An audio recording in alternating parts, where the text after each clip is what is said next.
Good evening, ladies and gents, and please don't mind, Daz is going to get assaulted or beaten up in the background by somebody.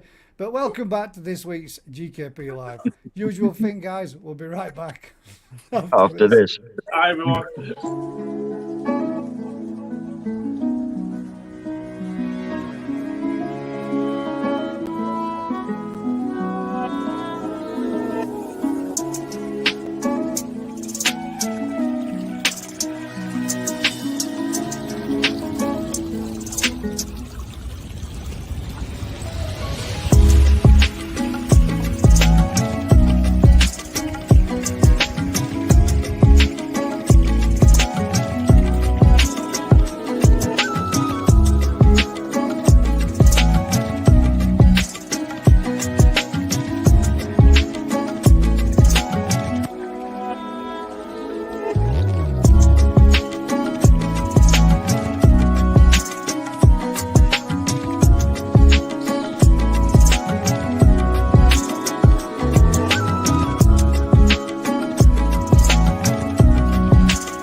Hey, welcome back, everyone.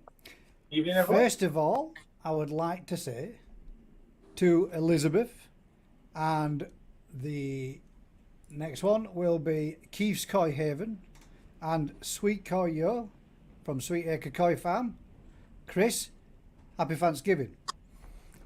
And for anybody else from over there in the States, happy Thanksgiving to you as well. I hope you've all had a good week. I hope you've all had a absolutely smashing day so far. It's been an awesome week. It's been an awesome week. You enjoyed it then, yeah? Well, the last 2 days have been absolutely great. Knackering, absolutely knackering. I've managed to twist my ankle. Dave's pulled his calf. I mean, it looks hard, Gruff, mate. I'll say walking around. The same neck got pulled round that campsite pond 10 times yesterday. Flipping egg. Mm-hmm. And And each time we brought in an equal amount of hornwort every time.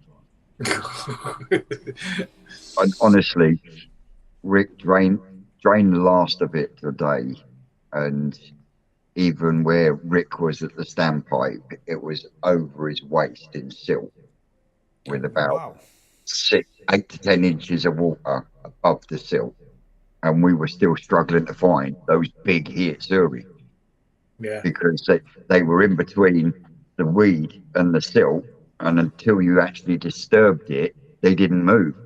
Yeah. So I noticed- yeah, we could have I lost it. noticed a lot of them, when you were walking around, were literally staying as still to you, or right upon them. You can see just how easy Yeah, oh yeah, the herons the get them, heron. can't you?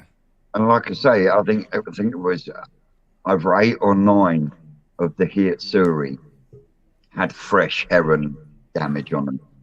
It was either lost scales. There was one really nice Shisui, and literally when you take the fish like that, it had gone one side of the spine and literally come out Jeez. on the same side. Literally, you had a hole at the top and a triangle at the bottom where the beak had gone all the way through the side. Luckily enough, it had missed the spine and any major organs. Yeah. But once it heals, that 350-pound Shisui is now £100 at best. You know what I mean? Yeah. Now, do Really? they try with a larger fish? Do they try to see if they can split it into smaller pieces so that they can try get some of it down the neck, and then Makes just get no them sense, does disturbed it? and leave them? Or do they just think if it don't go down in one, that's it, done? They just stab them, mate. They can't see the whole fish a lot of the time when the ponds are muddy. You just see a bit of colour. It's just movement, and they just go Smack for it. it. Drag it out if they can, and if they can eat it, they can. If they can't, they leave it, go and get another. Yeah. And all those crucian and all those little mirror carp, all those natural predator baits, and they don't touch any of them. They didn't touch them. They can't see them though, can they? This is the thing, that the camouflage. Why have you got the crucians and the commons and mirrors and that in there with them, Ricky? We do a certain amount of mirrors anyway. Oh, that's the pond you put them in, Other is it? people, some of them, yeah. But the crucians, the boss wanted some crucians, so we got some of the British record strain. Yeah. Quarantined them, put a handful in there to grow on, and they just bred like wildfire. They do. Like cockroaches. Honestly. So we will try. We'll leave it empty, and that'll be the last of them. But they're in the lake, so there'll be crucians in the lake forevermore now. But they grow so slow; they're just not a competitive fish. They're a beautiful fish, though, aren't they? The crucian. Oh, they are. Crucian But are they get big as probably well. one of my favourites. These are only about this big. Yeah. The crucians that are that big are the same age as the mirrors that are 10 times the weight. You know, they just don't. And They're they not a can big fish, spawn though, are at they? small Like size. £1.5, £2. I think what's the record? Something like £3.5 or something. No, it's like about £5, I think. that. Is it really? 4 or 5 pounds, yeah. Oh heck, that's bigger than what I thought. I've only ever caught them, you know. Yeah. The biggest I've had was about £3. That was a whopper. G-Love's in the comments. G, you go to the top of the comments, there should be a link there. Hit that link. Come and join us, my brother. This should be, but You like big a G-Love? muppet, I think I've actually, forgot to Deleted post it. Let me stick it in.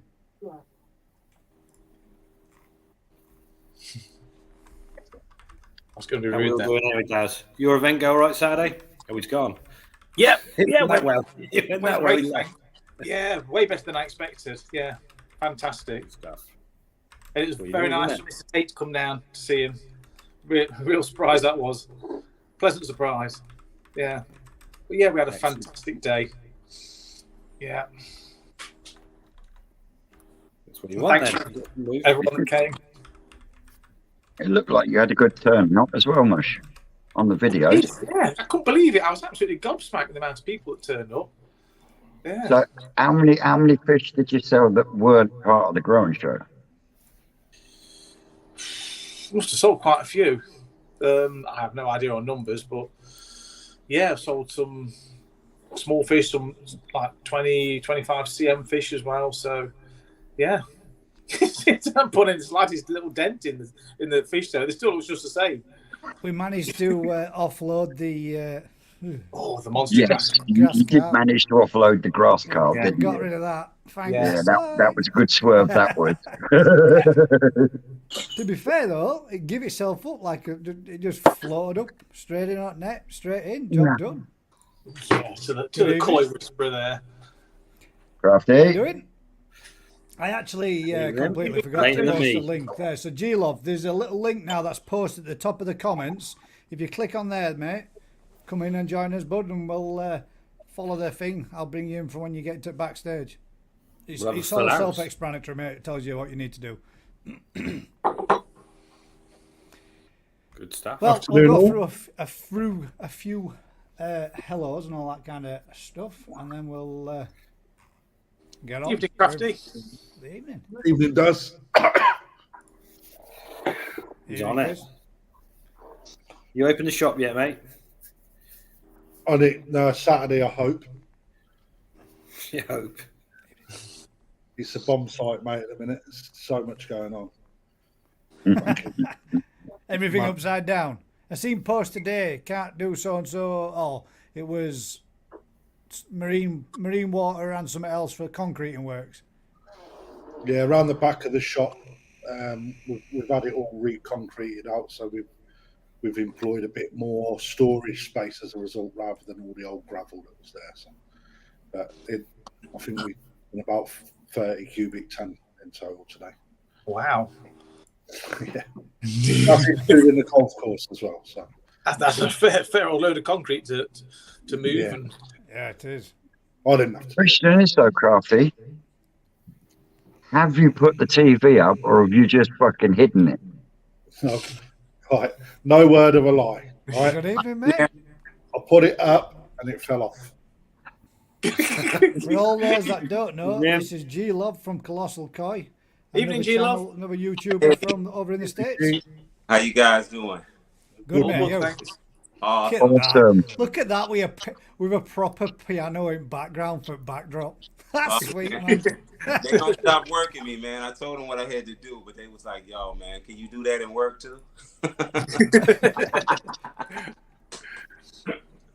Yeah. So you make music as well as do koi, don't you, G? Yes, Young Twisted.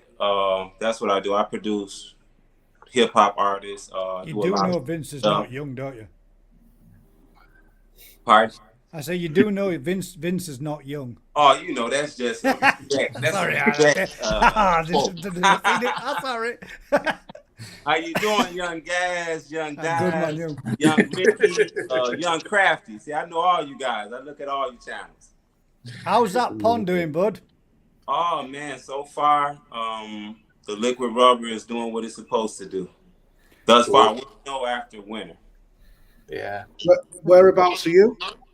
I'm in Michigan in the States. And what temperature have you got there at the minute? Right now we're probably we're knocking it like in the 40s to the high 30s, 40s at night. That's in Fahrenheit. Yeah, now innit? you're going to have to translate that into Celsius from Degrees. Fahrenheit. Work out that one. Yeah. Go on, Crafty. What is it? I'll tell you what, Skeggy's are like stats, man. I'm sure he'll put it on there in a minute. Yeah, no doubt, Skig, you'll drop it in. You done well with your Shiros this year. Pardon? I say you done well with your Shiros this year. Yes, I did. I'm real pleased with the Shiros. Definitely. The homosacos, the homosaco Shiros, they did real good. Only thing, sometimes when I bring the female in, boy, she takes a beating. You know, I end up having to treat for ulcers. I don't know if that's something I can do better with that, Ricky. It's a problem. Whenever you spawn them, the stress and the damage, yeah, it's part and parcel of it. So, yeah, there's no easy option. Okay, right now I'm Separate them out. But you natural spawn, don't you, G? yes, I don't know. Yeah.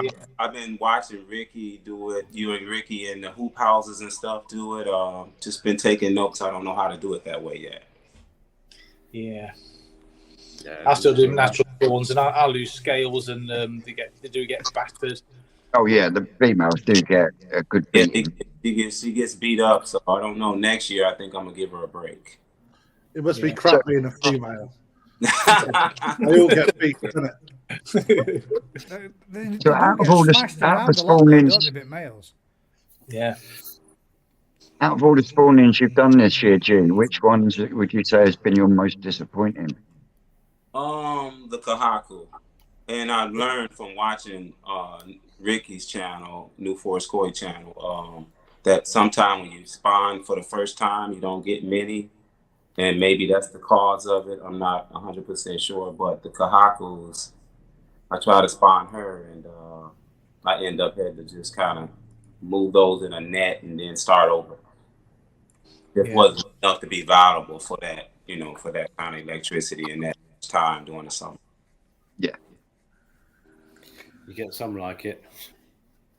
Yeah, you get a few that have poor egg quality or whatever. So, yeah. Okay. I've Just got an remember old the female. and she spawns normally twice a year, every year without fail. And she always produces a big amount of spawn, but she's an old fish, and she's sort of got into a regular cycle of spawning, being good every year. Okay. Yeah, that's not a problem that it's an old fish, though, does. You look at the Japanese, mate, they keep their parent fish, they look like moccasin flip-flops, mate. Yeah, well, we've seen it before, haven't we, when we've been places. Some of the older broodstock, they're pretty much washed out of most of the pattern and the colours, and they do look pretty drab. Terrible, yeah. But they don't look bad-bodied fish. But they look like they've been through battle a bit. They do look like they've had a good hiding. Honestly, there's been fish coming out of the mud ponds, and Ricky's turned around and said, "Going to keep that for broodstock." And I've looked at it and I've gone, "Fucking pattern shit, Rick." And he's gone, "Yeah, but look at the body on it." Yeah, it's a canvas, isn't it? Yeah, you know what I mean. Somewhere. The body from the female, the pattern from the male. Isn't that how it works? How it said it works. That's what they reckon, isn't it? That's what they what they say.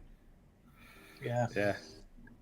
So you get a blank canvas and lay some colour over the top of it with whatever males you put through it. Yeah. Well, not literally. I didn't mean that like that. Glossal's on about 350 subs at the minute. Yeah. Yeah. It'd be nice. That would Nice be to get him up to 500. That'd be for sure. Yeah, let's see if we can push him up there. Oh, well, man, that's awesome. I just appreciate you guys too, man, just for all the knowledge you share and stuff, being here in America and doing music, this is like my getaway, and to have the camaraderie of you guys, man, it's like, I'm just grateful, that sometimes Koi can be stressful, but being guys who can kind of teach you ahead of time what's going on and stuff, it makes it so much easier and then so much more fun too.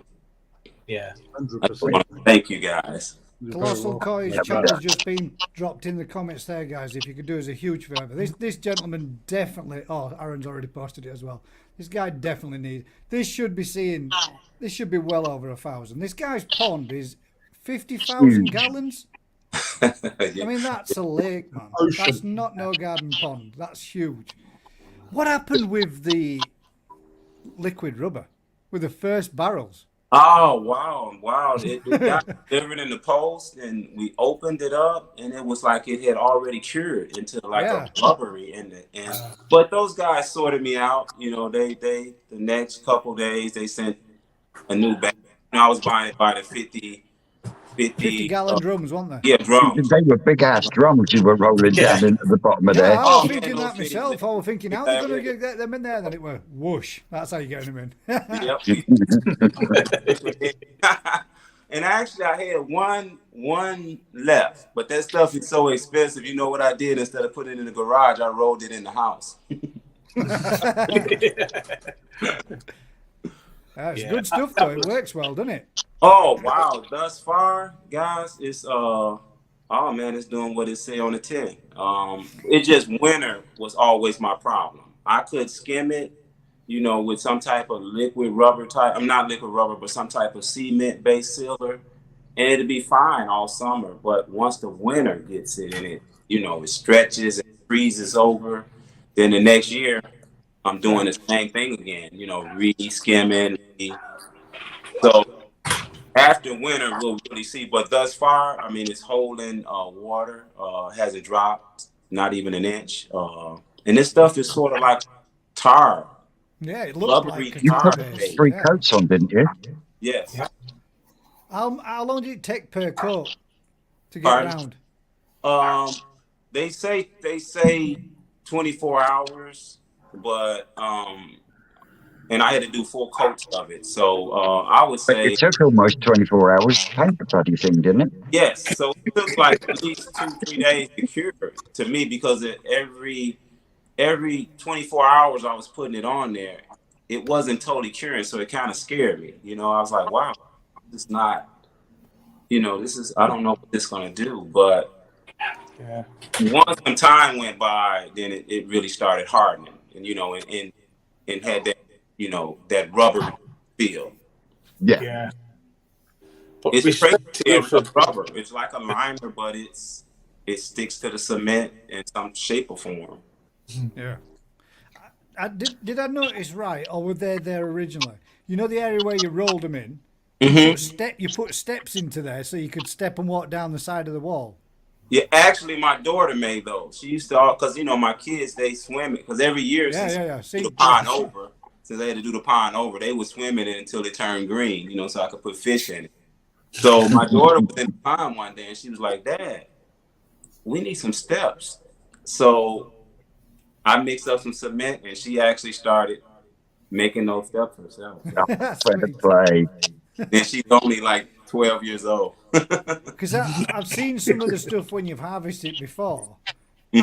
How long does it take for you to get that pond down to the level for you're pumping out on that? it's deep, It isn't takes it? probably about 2 days, 2.5 days to get it down where I can at least walk in it, where it's a little bit above the. I mean, what depth is it? Look, it looks about 6 foot deep.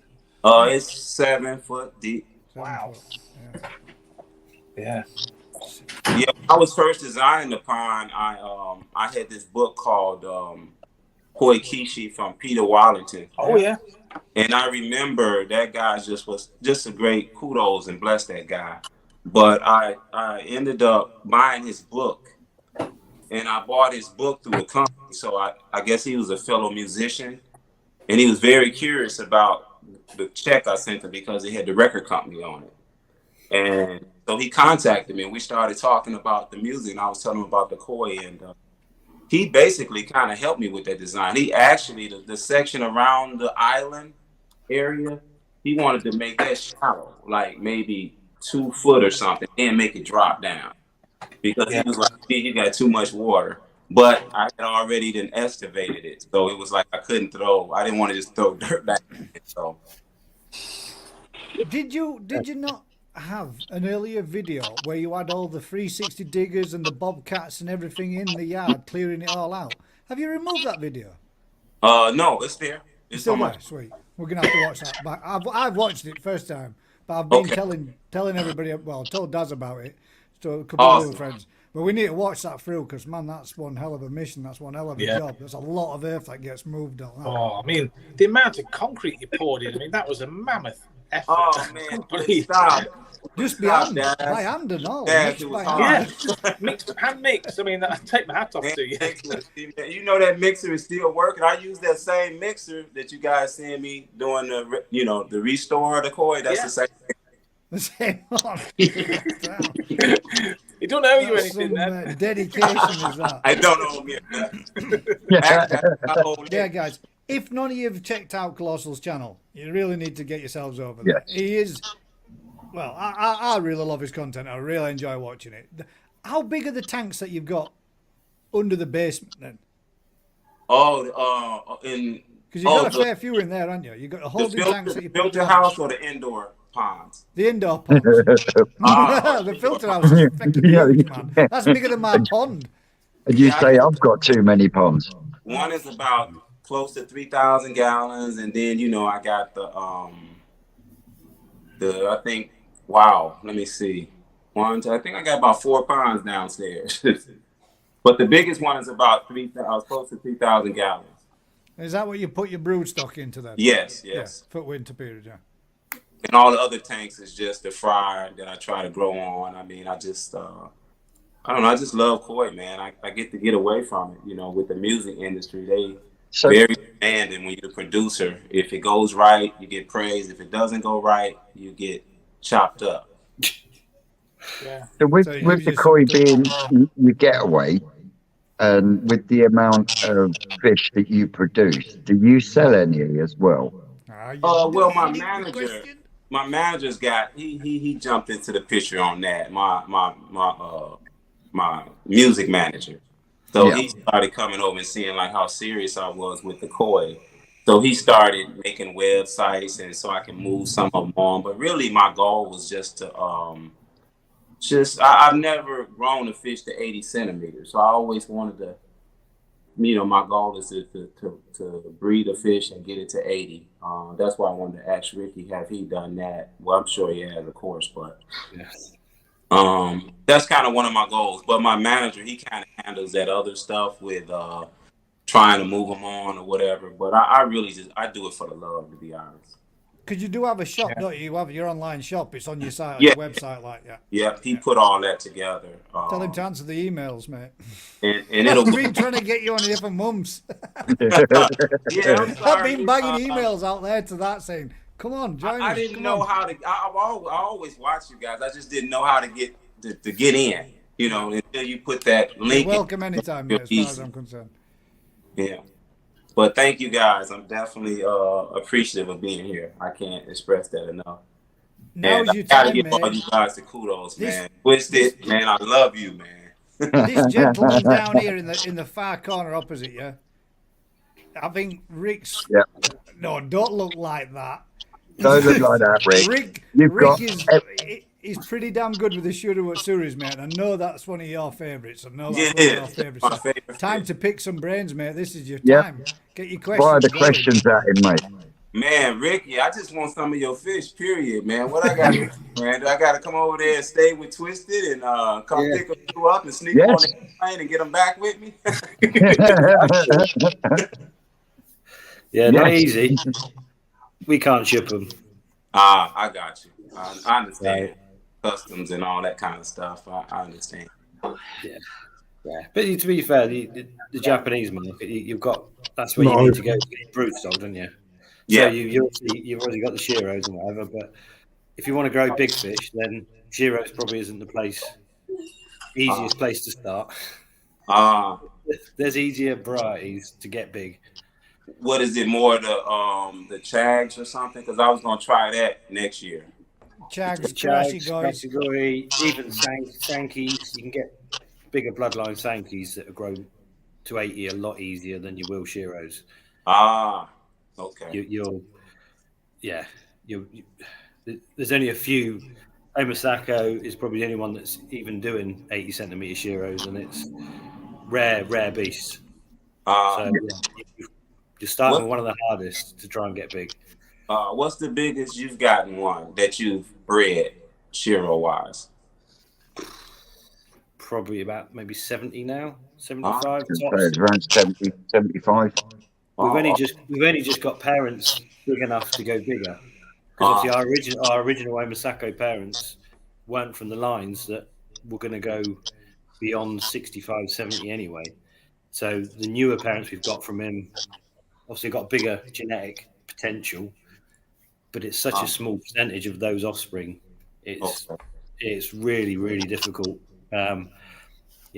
If you want to grow big fish, Sankeys are probably the best line. Okay. A coloured fish rather than a single coloured Chagoi or Krashigoi. Sankeys probably your best bet. You can get some monster Sankeys from Sakai or Momotaro that will grow massive, easier. Should I breed Sankey with the Sankey or? Yeah, you need both parents. If you want to grow them big, both parents have got to be genetically structured to be big. So you can't use it. You can't if you get a big line female and put a pretty little male with it, you're immediately going to just stop the growth. Oh, thank you, because I tried that, and that's exactly what happened. It's just you need to. Yeah. Momotaro does some massive males, and they look, they'll grow to sort of 85 cm, but they beasts, and you need a male that's got that potential to go with a big female to have. Even then, you'll only have 10% of the entire offspring that will have the genetics to go big, and then only a few of them will have decent patterns and whatever. But yeah, 100%. If you get maybe a Sakai and a Momotaro, parents set one from each, male from Momotaro, female from Sakai, that are big line fish. They don't have to be massive themselves, but they've got to have the potential to be big. Okay. And then you'll suddenly find it's a lot easier to get them those bigger sizes. Okay, because that's what I've been struggling with, size. I just fish. I look at your fish, boy, and I go, "Wow, how do you do it?" My fish is a bit small, and yours is like that already. It's like, wow, amazing. Yeah, a lot of that's just the environment side of it as well. So temperature and food, but genetics to get big. Okay. Yeah, you need to start. The genetics need to be right, and then the environment needs to be right, and everything else. Does it not help though, Rick, as well, starting them off with like you do with the live food? The live food is like that kick up the arse, isn't it? That gets the growth going. Yeah, you have to. Every stage has to be right from the minute they hatch to get. If you want to grow a fish to 80 centimeters, literally from the minute it hatches, you've got to have the right environment, the right stock level, the right food, the right temperatures. Because if you miss a 6-month window when it doesn't fulfill that potential in that window, then you lose it further down the line. So you've really got to nail on, getting those fish to say 15, 20 centimeters in the first 4 or 5 months, then being able to winter grow them up to 30, 35 centimeters by the time they're a year old, easy, and then just keep it going and going and going. Oh, okay. Yeah. Wow. The minute you end up when they're 2 or 3 inches long, if they're this big at the end of the first summer, you're already in trouble trying to get them big. Yeah, I've been in trouble for a while. That's all. They grow so slow, I even with you, Vince Twisted. You seem to get in your filter house, the pond. You see those fish big, like pretty fast. You inspired me to try. Vince does it a different way, as each fish has got its own individual tube and the drip fed, mate. just constantly feeding them. You watch every one of his videos, regardless. I mean, you think that every time if you see it in his videos, they get 3 or 4 feeds. How do you? So if he's doing that 3 or 4 times in a 50-minute, 60-minute video, they're getting 15, 20 of them a day. Yeah, it's true though, isn't it? That's what you do. Yep. Little and often. Little but often, okay. Do you feed in the mud ponds, Rick? In the mud ponds, yeah. You still feed them? Okay. Yeah, we still feed. I don't know. Yeah, constantly. They need food literally all the time when you're trying to grow them in the summer. So they'll be eating natural food, then they eat what we're feeding them, and it's a constant process. So at least a minimum of 8 feeds a day is what you want to do if they're in an artificial environment. So they need to eat like literally almost every hour through the day on an hourly tick over. Doing it now. Hello? Yeah, you're back in. Okay. You're back. Yeah, it's why you use the clockwork feeders, isn't it, Rick? Yeah. Clockwork feeders, by hand's best, but obviously that takes time. Okay. So clockwork feeders, but you tend to, with a clockwork feeder, you get a dominant group of fish that take over the area. So we might have, 200 fish that are growing properly, and the other few hundred fish don't get the same level of food because they can't compete. So is that why we're seeing so much variation when we're emptying them ponds then?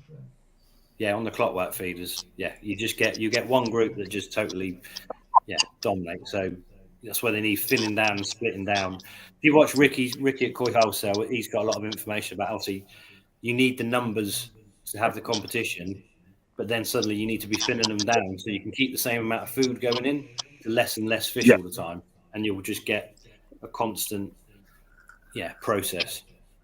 And if you don't do that when they're young, you won't ever get them big. Okay. You know, so genetics, you can't do it without the genetics, you can't do it without the temperature. There's so many factors that have all got to be in line together, and suddenly you'll be getting, you know, when they're growing properly, you do a centimetre a week is quite common. You know, that's kind of your benchmark figure, a centimetre a week constantly, and that you can do that. You know, for the first year, you can grow fish to 50 cm in a year if you're absolutely on it. Okay. You've got to start being a bit more ruthless when it comes to doing your culling. Okay. That's one thing I have learned. Yeah. From Fish, you know, make a difference. Yeah. You found that, haven't you, Daz? Yeah. It's made a huge difference this year. Be a lot more ruthless now. Be a lot more ruthless next year. It did make. I mean, to be fair, Daz, as well, you were quite late in getting the live food going, weren't you? In preparation. If we'd have known and had those ponds completely loaded prior, then putting them in, you'd have had that cycle of adults giving birth to young, which would have been small enough for the fry to eat, and then because sometimes it did crash a little bit, didn't it? It did. Yeah, this is a thing. Everything's got to be timed perfectly. Like your fry have got to be big enough to eat the Daphnia. If the Daphnia have grown to that bit more, I mean, they grow at a ridiculous rate. The Daphnia do. You're talking double in size within like about a week. So what will be perfect one week will be too big next week for the fry to eat. Everything's got to be coordinated just right. And ideally, you've got to have multiple ponds on the go at the same time to give yourself a bit of selection, so you can think, well, the Daphnia in there are small, like they'll work with the fry. It's all a learning curve. It really is. Mm-hmm.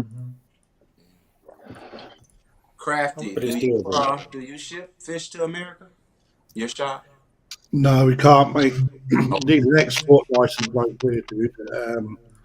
I believe Ricky at Corey Wholesale might be able to do so. Oh, okay. It's just so hard, I have to get them through a source to get them from Japan. It's just nice to be able to get fish from you guys that I actually, doing this and that I see every day when I'm watching. It'd be just nice, Sometime I'm here, I wish I was there, so that way I can kind of jump in there, be able to get fish. Ricky brings these pretty fish up, and I'm like, I can't even buy one. You have a look on the series coming out today. Oh my word! You've seen them, but just one sec. If you have a look on Tim Waddington's channel, so that's the son of Peter Waddington. Mm-hmm. His channel's called Quality Nishigoi. Mm-hmm.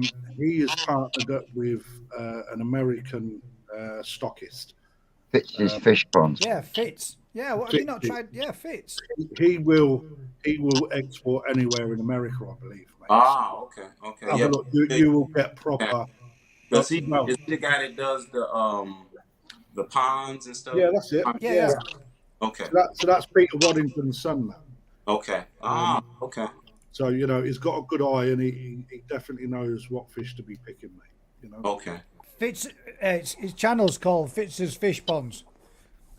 Fitz's, okay. I'll make a note. If you need a link to it, mate, let me know and I'll sort it out. Okay. There's always a way. I see. Oh yeah. Because he does import a lot from Japan, doesn't he, Fitz? Couldn't you speak to Ricky then, knowing that then, Rick? And maybe through Ricky, maybe get some out to him. Somehow. Possibly. Yeah, I don't know. That's down like that. Yeah. To be honest, for broodstock, you're better off getting from the horse, getting from Japan. To be fair, if you just got more choice, it's just a better starting point. 4.5 degrees, man. That's cold. That's Sorry. not cold. There's your conversion. That's not cold. So you're nearly freezing. 4.5. Yeah. That's low. It's pretty Yeah. cold for autumn. So do you get a lot of snow in Michigan then, G? Oh yeah, we get plenty of that, Young Twisted. We get a lot of that. It's actually supposed to snow next week, so it begins. What temperatures should you go down to, G? Probably about 4 below zero sometimes. And only thing, see, with Michigan is, you know how you get weather and then the next couple of days it fluctuates back up. Well, here it'll get down to like say 18, 12 degrees, and it'll stay weeks. You know, just solid cold. Yeah. And that's pretty bad on a cement pond. So I wish I would have found this liquid rubber, but it's so hard to get. You know, I watch you guys, you know, with the fiberglass and the rendering, and you know, I go in these places and I ask for stuff like that. They don't know. They don't know about any of that stuff. No. So I'm kind of stuck sometimes, you know, trying to figure out another way to do it. Yeah. Simon Shears has actually just mentioned in the comments, G, there's another one out there as well, and that's Kodama Koi Farm. Okay, I'm familiar with them. That's where I've been getting some of my fish from them, from Kodama. Yeah, he does some really nice fish. Yeah, Pyro, I think his name was, or something. He came from Detroit. Yeah, I've been sourcing some of my fish from him. Ooh, apparently, Rick, just to give you an heads up, 1,300. Not Getting close. closer to the chili, mate. Getting closer. Oh, mate. How are you doing that chili? You are going to be eating that chili because we've got to take the auction into account as well. So Yeah, that 2K is going to be hit, and you are going to be eating that chili challenge chili. I suggest. Right. So -3 Fahrenheit is -19.4 here in the UK Celsius. -19. -19 Celsius. That's cold. Yeah, That's we get that's rough, that man. It takes us under, like, yeah. And what type of depths of snow you getting? Sorry. Is that why you dubbed the pond so deep? Yes, that was my goal. To really that makes sense now. To get it down, to handle the winters, even so I can have the, you know, the jets and all that stuff, so I can put the pipe work deep as I can get it. Mm-hmm. What's your average snowfall depth then? Sorry, Gus. Your average snowfall depth, what you get for your winter snowfall? Oh, we've got snow. Oh Lordy.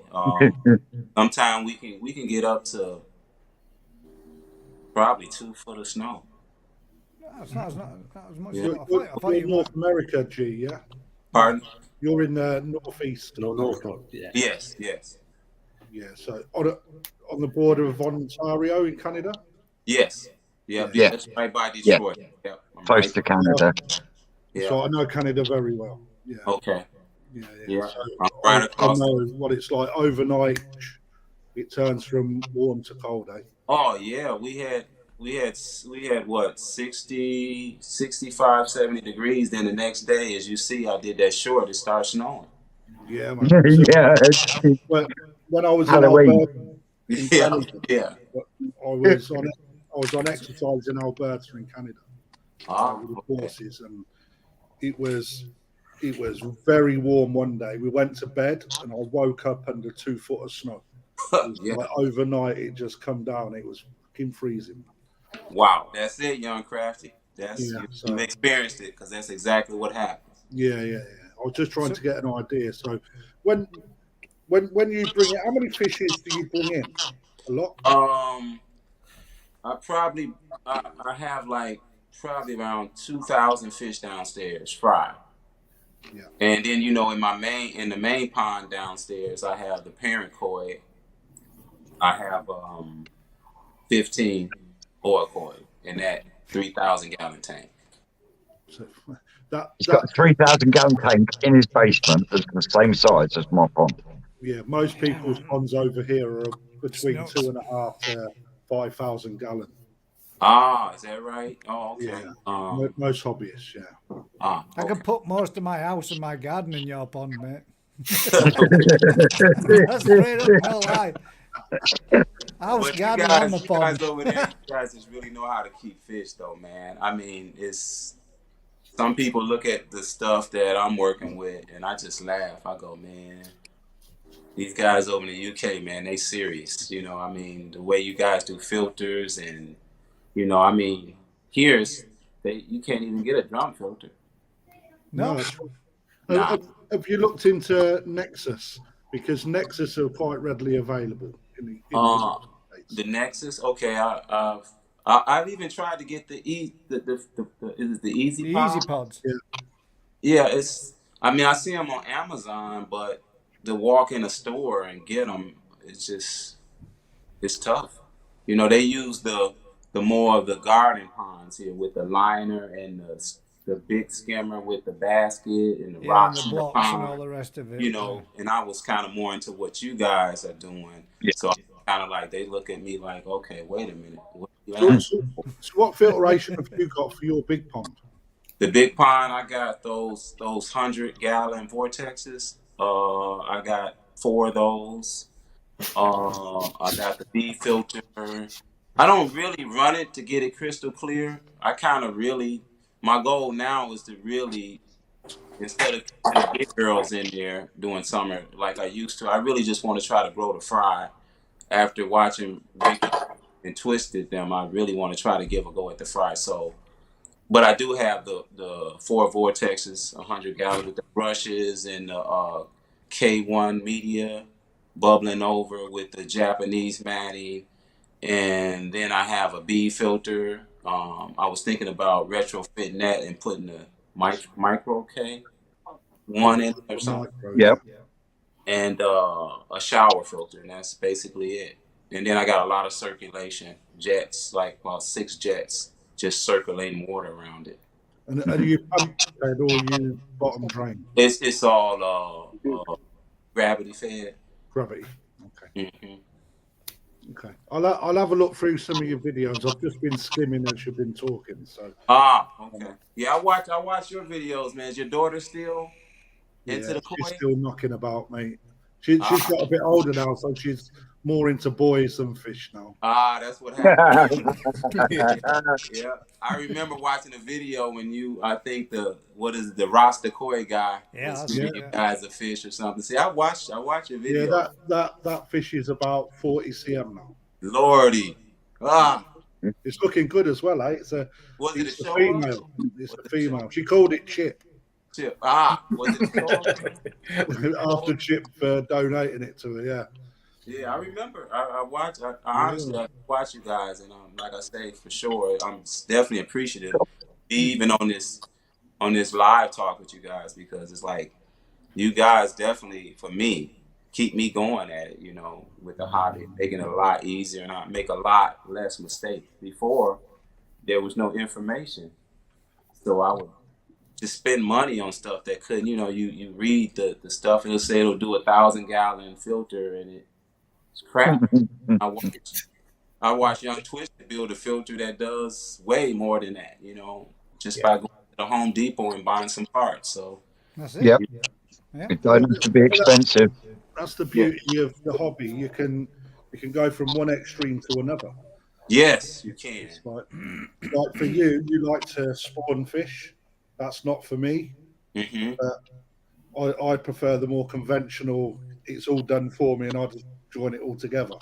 And then I like to grow a fish that's in my pond and enjoy it. But with Twisty, he'll fucking fart ass around with all these bits and bobs. And he's still it's like it all depends what you want out of the hobby, dude. Yeah. Like, that's what's good about koi keeping. Yeah. And that's it is. Everybody does it in a different way, different format, different level. There's no Well, there are some of those people that like to walk along going meh, doing it exactly the same way. But Oh, there yeah. are a lot of other people that do it their own individual way as well. That's the beauty about it, though, isn't it? That's what I think, anyway. I think it's good. Oh, yeah, 100%. Yeah, and the great thing about it too is no matter what you do in the hobby, everybody still respects it.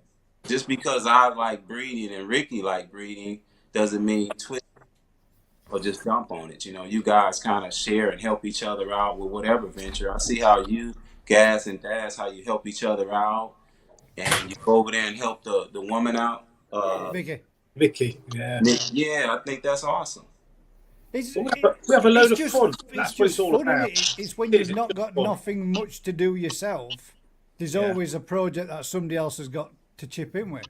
Yeah. And be a part of. But there isn't there. Our little bro just joined the Knock chat. on and do a little bit for somebody, and then do a little bit for somebody else, and that's. I mean, I've always wanted to have a go at spawning them, but my fish never got big enough yet to do any spawning. So But, being you know, able to join Daz and doing it down there with him, it's wicked, man. It's like.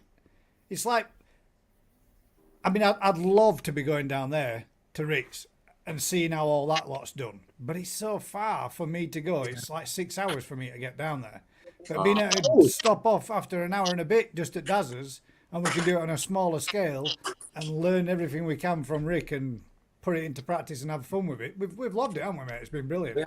Yeah. Right, G, how far is it for you to go to a koi house? To go to a koi house? Yeah, to go and buy like real quality Japanese. How long would it take you? I probably would have to probably get some quality koi. I probably would have to take an airplane somewhere. I'm just putting a new into perspective, really. Yeah, I'm saying I have to drive for 6 hours. You've got to take an overnight flight. Yeah. Yeah, I have to take a flight, Crafty. That's why. I mean, my mate still lives over in Canada now, and he drives for 18 hours to get to work, and he stays at work for like 2 weeks at a time because to get anywhere, it's land, mate. It's not like the UK, everyone bunched up in a little cage, mate. It's like one person every 50,000 miles. Yeah, I see you guys going to different shops and koi shops, and they're around the corner, and that's around. Man, we don't have any of that. Mate, yeah, it's all claustrophobic, OG, mate. You know. Pardon? It's all claustrophobic over here, mate. There's nothing. There's nothing. It's true. It's true. Yeah. I mean, what? How many acres have you got, G? 3. 3 acres. So that's a decent sized garden, that, mate. 3 acres in your garden. The pond took up almost an acre. I got 50 foot. On takes up an acre. Yeah, I have a lot of people come from Detroit, the koi clubs and stuff, because they can't believe a pond that size made out of cement. You know, most of them is like Ricky, the mud ponds or the big liner ponds, but also. But that was you know, that was watching you guys. I seen how I even thought about blocking it and all that. First thing came to me was like, okay, well, I'll just pour cement with the rebar. So all that stuff come from watching you guys and just the UK, how you guys do it. All that came from that, like no rocks on the bottom. You know, most ponds here are liners with big stones. Lined with big rocks and stuff. You know, no type of depth or anything. Not knocking on that at all. No. But, you know, just it's more about the koi for me. Yeah. But over there, so Ricky deals with a huge amount of predators, like issues with like heron. Mm-hmm. Do you have like any mammals or anything that? Yeah, raccoons and such. Yeah, the heron. He'll visit like around October, but my pond is so deep that he just sits there and watches and and they're protected over here, so you can't go out over there. You can't do nothing. Yeah, we can't do anything about them over here either. They're protected. Ah, okay. Yeah, but you've got guns over there, man, and your neighbour's about 50 mile away. So no one's ever going to know that you popped one off, is it? Young Crafty, we ain't gonna tell nobody about that. I think there's a few in the backyard. There's a few graves back there, so we're not gonna talk about that. Oh no. It's like that license to do cormorants, but it doesn't say which two. Yeah, get them all. I've got to admit, I think I would be rather miffed with how it's been for you, Rick, over these last few weeks, mate. That's been a problem. It's a big problem. But It's when you've invested so much time into it. I mean, I got a lovely little fish from Daz at the weekend. It is a little stonker. It's a little beautiful fish. Did you pay for it? I did. Yes, I did. Yeah. I did. I paid £10 for it. It was supposed to be a Bendigo, but it came out a lemon arawaki. I framed it, Crafty, the note. Oh, Gio, man. But I ended up, and I would love to see if I can get that and get some size on that fish. It'd be stunning. It'd be perfect. Even Alan Tate were like, "Wow, that's mint." So we're like, "I'm having that." Did he call it pretty? No. Not like I say, I'll time myself out for 10 minutes if I do, won't I? So. But it was a very good. But it was. I lost my train of thought now. It'd be nice to be able to get that fish and grow it on. You know, if I could, get it in a lake, bring it on, get it in there. But to take it to 3 years and get it to Yonsai or whatever, and you think Sansai, yeah, your 3 year, 4 year Yonsai, whichever. But to see it get nailed like that, and that's it. Mate, there was at least 8 here today, Sansai, that had heron damage. Oh wow! Yeah, it's out. My question really, but what I'm trying to get to, Rick, is how much of the hobbyist in you comes out and makes you think, as quite opposed to the businessman in you thinking, well, it's one of them things. It's a bit of both, but it's 30 years we've been doing it, and you're going to have losses. You're going to get damage. But it's quite frustrating that a lot of that damage is in such a short window. When you're draining the ponds, the fish, their behaviour changes, and it takes 2 days to drain that pond. So at some point they're going to be vulnerable, and even with like the owner going out, Sean going out, the heron still gets in, and they're so good at what they do. They just stab at anything that's moving, and you end up with damage all over the place. So look at square 3 yesterday. Yeah, it was during the day. We'd literally netted the pond, moved, gone down to another pond, and left a gap at the bottom of the gate. And then I come back 1 hour later, and we'd been out and about, and he stabbed one, pulled it out, couldn't eat it, and just left it there by the gate, in that 1 hour window. Big hole in its head. Yeah. That was the one that you was walking down with it in your hand? Yeah. Yeah. And you're fuming, and you would, if someone give you a gun and the opportunity, you'd try and get them, but you don't even get near them. Their eyesight is amazing. Yeah. So it's not like you could just go around with a shotgun and shoot them, because I'm just meaning that how much because you can see when you're watching you can see the anger, you can see the upset, you can see that it's like, but is that what I was meaning? Is that like the enthusiast in you that thinks, I've put 3 years into this fish, I've watched it develop through all that, and I'm pissed because it's damaged now and it's ruined? Or is that the financial side of it, business side of it take over, and you think, well, that was a waste of time financially, that's cost us this? Or is it a bit it's probably a bit of both? But to be honest, both? Yeah, it's a bit of both. It's more the fact that a nice fish, if they eat a smaller one, you sort of at least they've eaten it.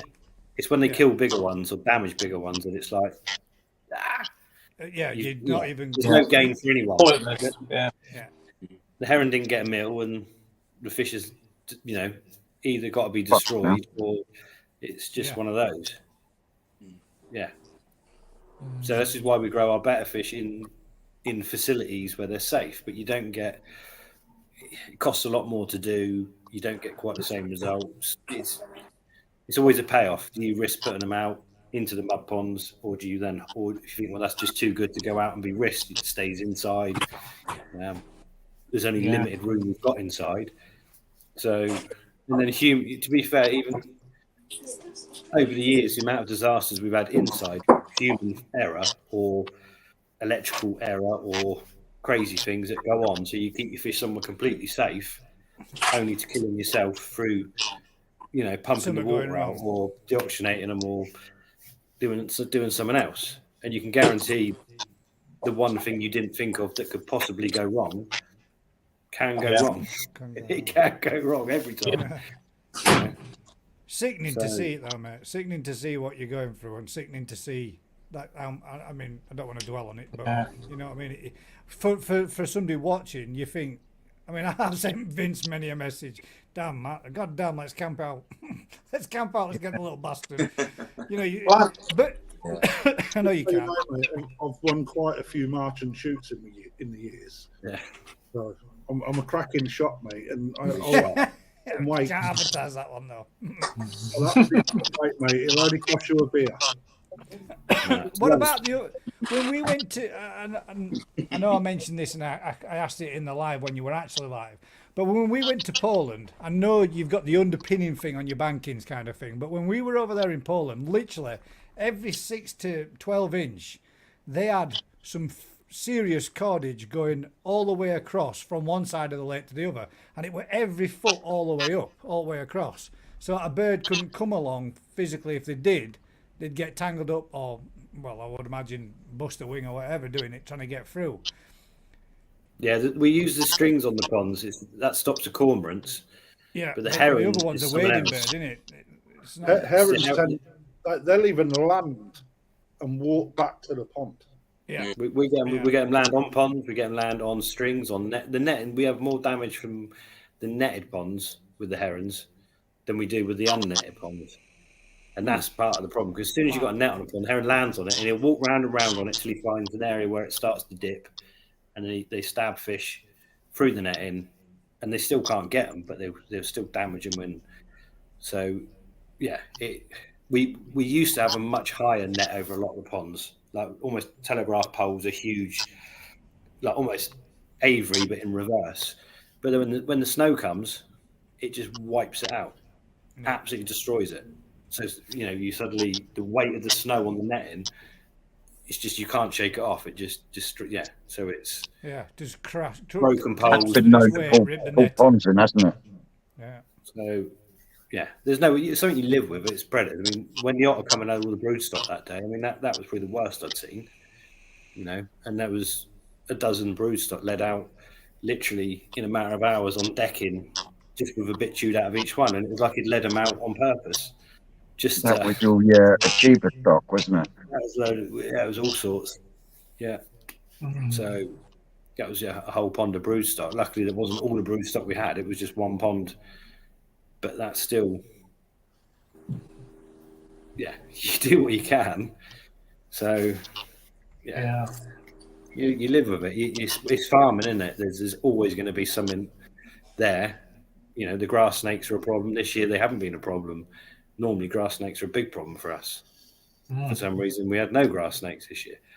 But they would take a huge number of small fry, and they get on the feeders and they literally just hang there and fill. The whole snake becomes a big fish-shaped piece.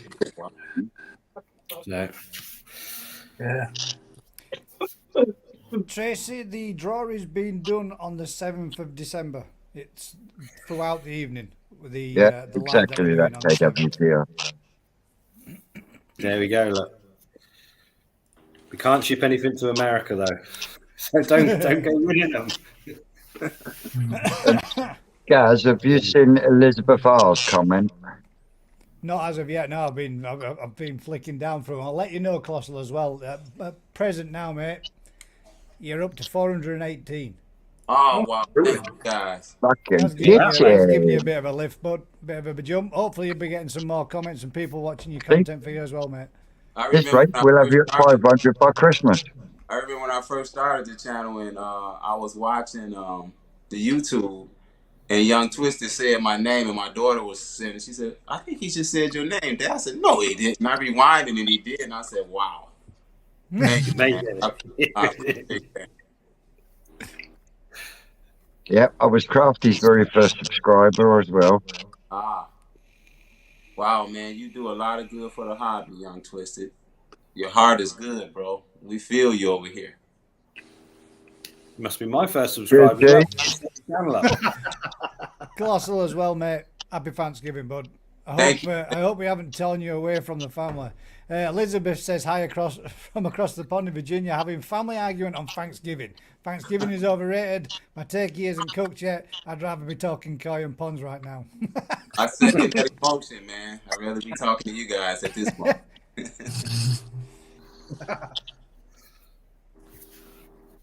So, what are the future plans with the koi then, G? Are you gonna get more involved with the selling stuff I'm gonna let in the long run? my manager handle that end of it. I just want to kind of have fun with the fish, so I'm gonna start taking Ricky and your advice, thinning them down a little bit more.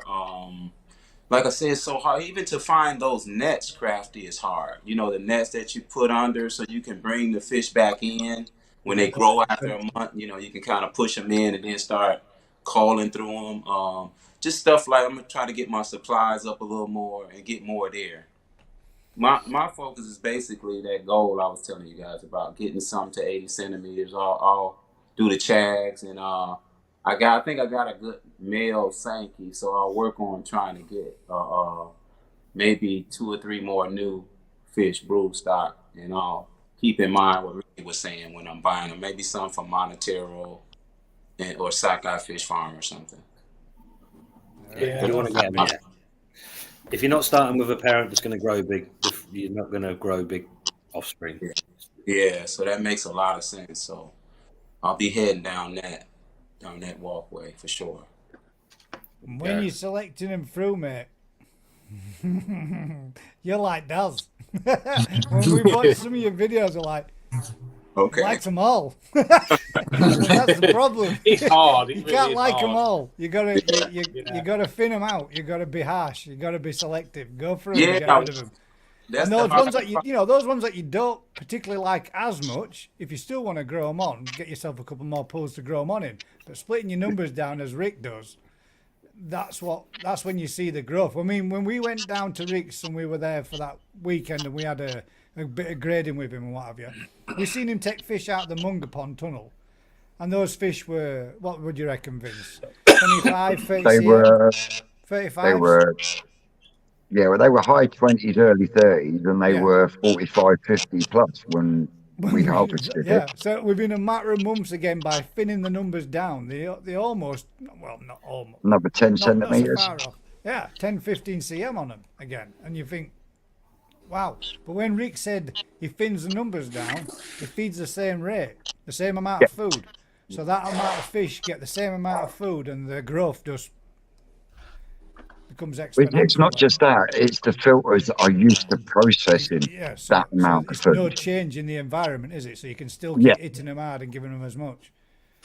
So yeah, definitely a numbers game. Notice that with Dazzers as well. This year we managed to thin them out into smaller amounts. Personally, not small enough, I would have said, but they got more growth, didn't they, Daz, by being in smaller amounts. Each one that we put them in and moved them into, they all did better, faster and quicker than what they did years when we've had a mess about with them before, or when Daz has been doing it. Me just going down there for a nosy and a look every now and again. But it made a massive difference, didn't it?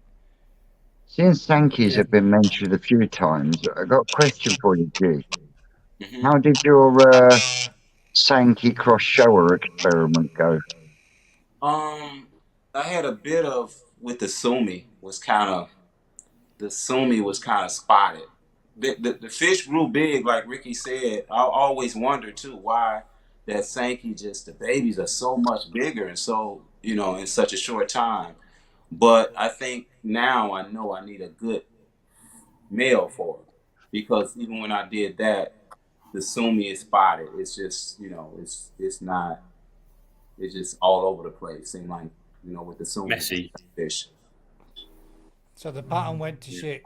Yeah, the fish big and thick and real bulky already, but the patterns just not there for me. But that is two different types of sumi conflicting, though, there isn't it, Rick? There is, but Sankey can be messy at the best of times. So just adding a bit more sumi from a show, it's again, you're going down a road there where you've got a cull, maybe 1 in 1,000 will be of a decent level, and then you've got to do so many fish to have anything to keep. It's just, from what we're trying to do, it's just much easier to stick clean variety, Sankey. You know where you're going. If they're both of big lines, then you're going to get decent. If you start with 10,000 fish up to a couple of inches, you can fin them back down, and you'll have 50, 60 fish that will grow big and look nice. That's kind of. Are you feeling a bit tired, bud? No, I just had to move because I'm getting no reception at all. Just keeps dropping out. It looked for a minute like you're zoned. And then you froze. That Budweiser's gone to his head. Jig said you need a Red Bull and a trifle, mate. I need a trifle, yeah. I'll be having a trifle shortly. Right, see size that trifle has got tonight, man. It's massive. It's like a fucking bowl that big. It's huge. Big, massive, full-on family trifle. Being made for him. He's going to smash it all in one go. He'll be nodding off then. Oh, well, yeah. Food coma. Gee, have you got any polytunnels there you use? No. I was thinking that, but the pond is so big. That was like one of my things. I was thinking about covering the pond, but it's not so much the pond, but setting up for doing the breeding in. Yeah, it's a lot easier to maintain temperature. My baby girl, she has this play area with all of these swings and everything. So once she's about to get up out of that, that's like my next project. I was thinking of putting something there, and she said I took up enough of the lands thus far, so she's the boss around here. Yeah, polytunnel's a game changer. Yeah, especially with them huge great ponds you're using. Surely, if you've got a little tunnel going along it, you could get 3 or 4 of them in a polytunnel. It'd serve you a lot better. Yeah, that was my goal. I was definitely eyeing her play area. She said, "Not yet, Dad." You got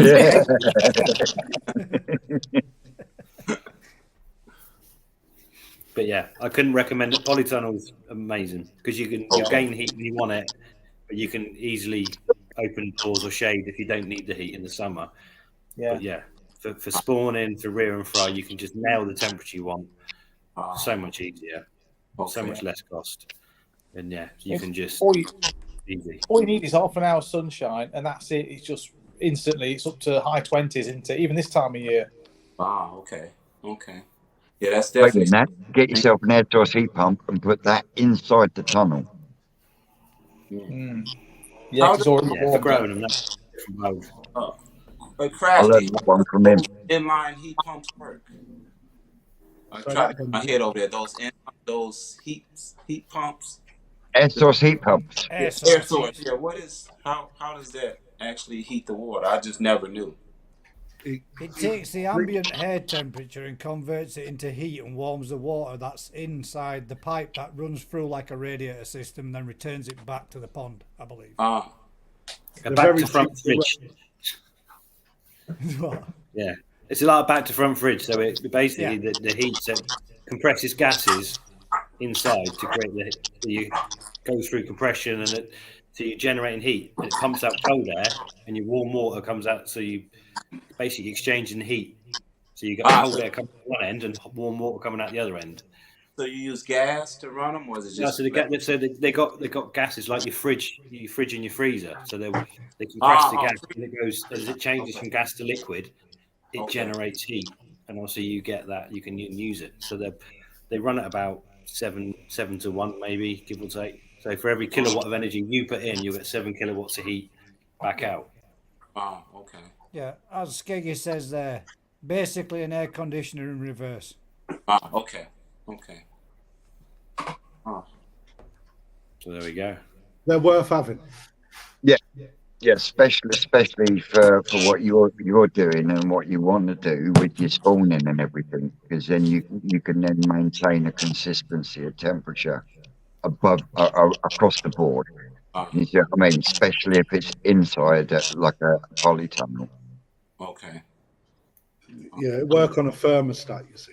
So you set it to what temperature you want it to run at, and it'll regulate the temperature. Oh, okay. Are you happy with yours, Crafty? I see you have one on your new build, right? Yeah.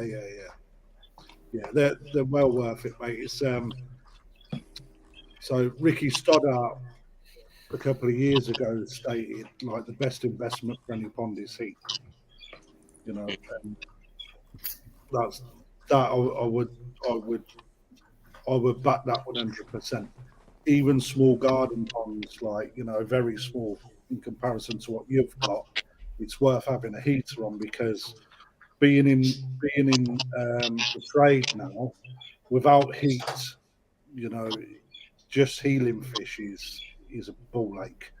You have heat, it just speeds the process up. There's so much more involved. You can grow fish, condition fish, control the temperatures of your water. You can keep them on a hot spin throughout the whole year, and then, like when it comes to the colder temperatures, still bring that down, but gradually, rather than like what you experience and we experience, which is a massive dip off in temperature. It's just better for the fish overall. It's just well worth having. You find most UK keepers over the winter, they'll use their air source heat pump to maintain a steady 8 degrees through the winter. Yeah, So 8 to 12 instead of having it fluctuating up to 8 degrees and then down to 2 degrees, with the air source heat pump, they can have it sort of like flatline 8 degrees for the whole of the winter.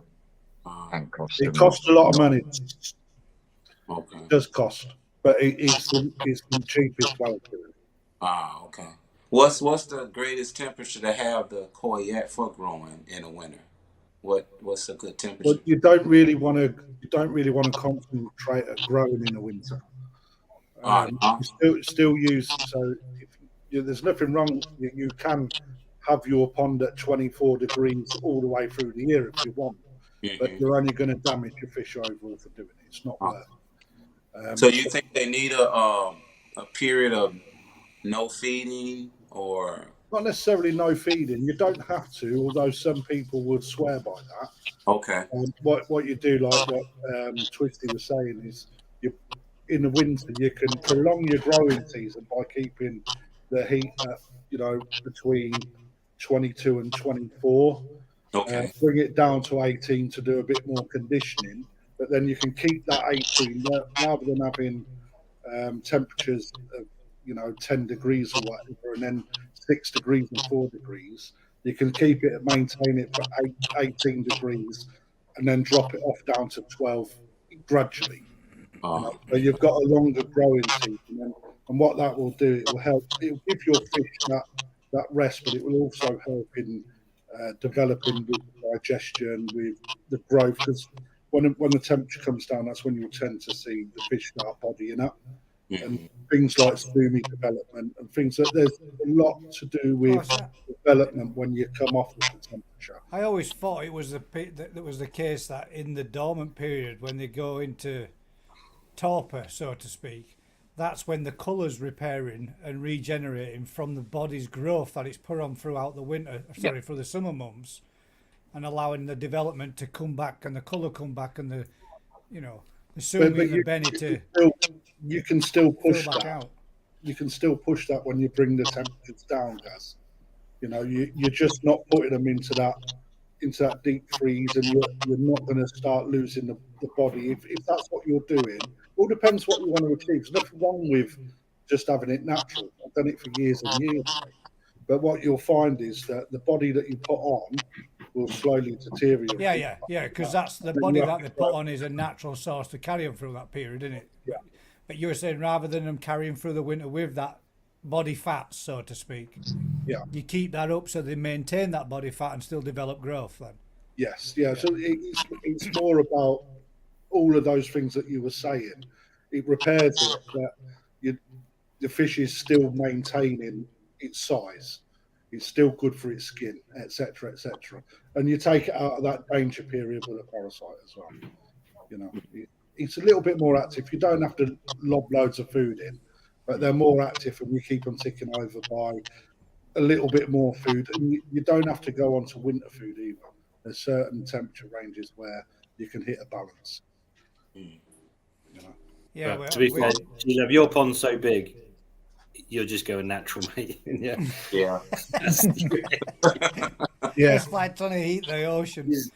Yeah. But you say that if you've got the ability to put a smaller tank in, G, like 3,000 gallon in your garden, it'd be so much easier to maintain what it is that you want to do with the fish that you want to grow big. Something like that would serve you so much more beneficial. You know, because you're only heating a smaller body of water if you can go that way than what you are 20,000 gallon. You know? Yeah, gotcha. You're reducing your cost, but also you're controlling what you can do a lot easier with temperatures, with feed regimes, stocking density, etc. You would just have so much more control over that. I understand you totally now. Yeah, thank you. You're welcome, man. Yeah, he's got it. He's got it, brother. Got it.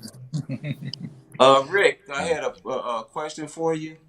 Like, by me having the oil koi downstairs in the basement, I don't have a lot of light down there. Is that going to hurt the fish at all? I wasn't going to put them outside next year. I was just going to kind of use the big pond to grow on some of the fry. The problem is getting them to spawn. A lot of that's to do with photo period, day length. So you can manipulate when you want to spawn them by increasing the amount of light they get each day. Oh, okay. So naturally, where you live, where we live, is quite similar. That you'll get in the spring, the days get longer and longer and longer, and you'll hit a period when you're getting, 12 hours of light to 12 hours of dark, and that encourages them into. So the temperatures comes up, the light levels come up. That all helps them, condition up ready for spawning and encourages them to spawn. But yeah, can you manipulate that though, Ricky, with like a light, an artificial light on a timer? You can, but obviously the females should be carrying eggs. If they're in condition, they should, even now, they should be fat and full of eggs this time of year. Ready. So you can manipulate them with temperatures is probably the biggest key to getting them to spawn. So if you maintain your indoor pond at, in degrees Celsius, say at 16 degrees through the winter, so all your parent fish are sat at 16 degrees, then when you want to spawn each set, you can move them out into your spawning ponds that are 18, 20 degrees. And that temperature fluctuation, the increase in daylight, all those things, spawning medium will bring the fish pretty quickly into spawning.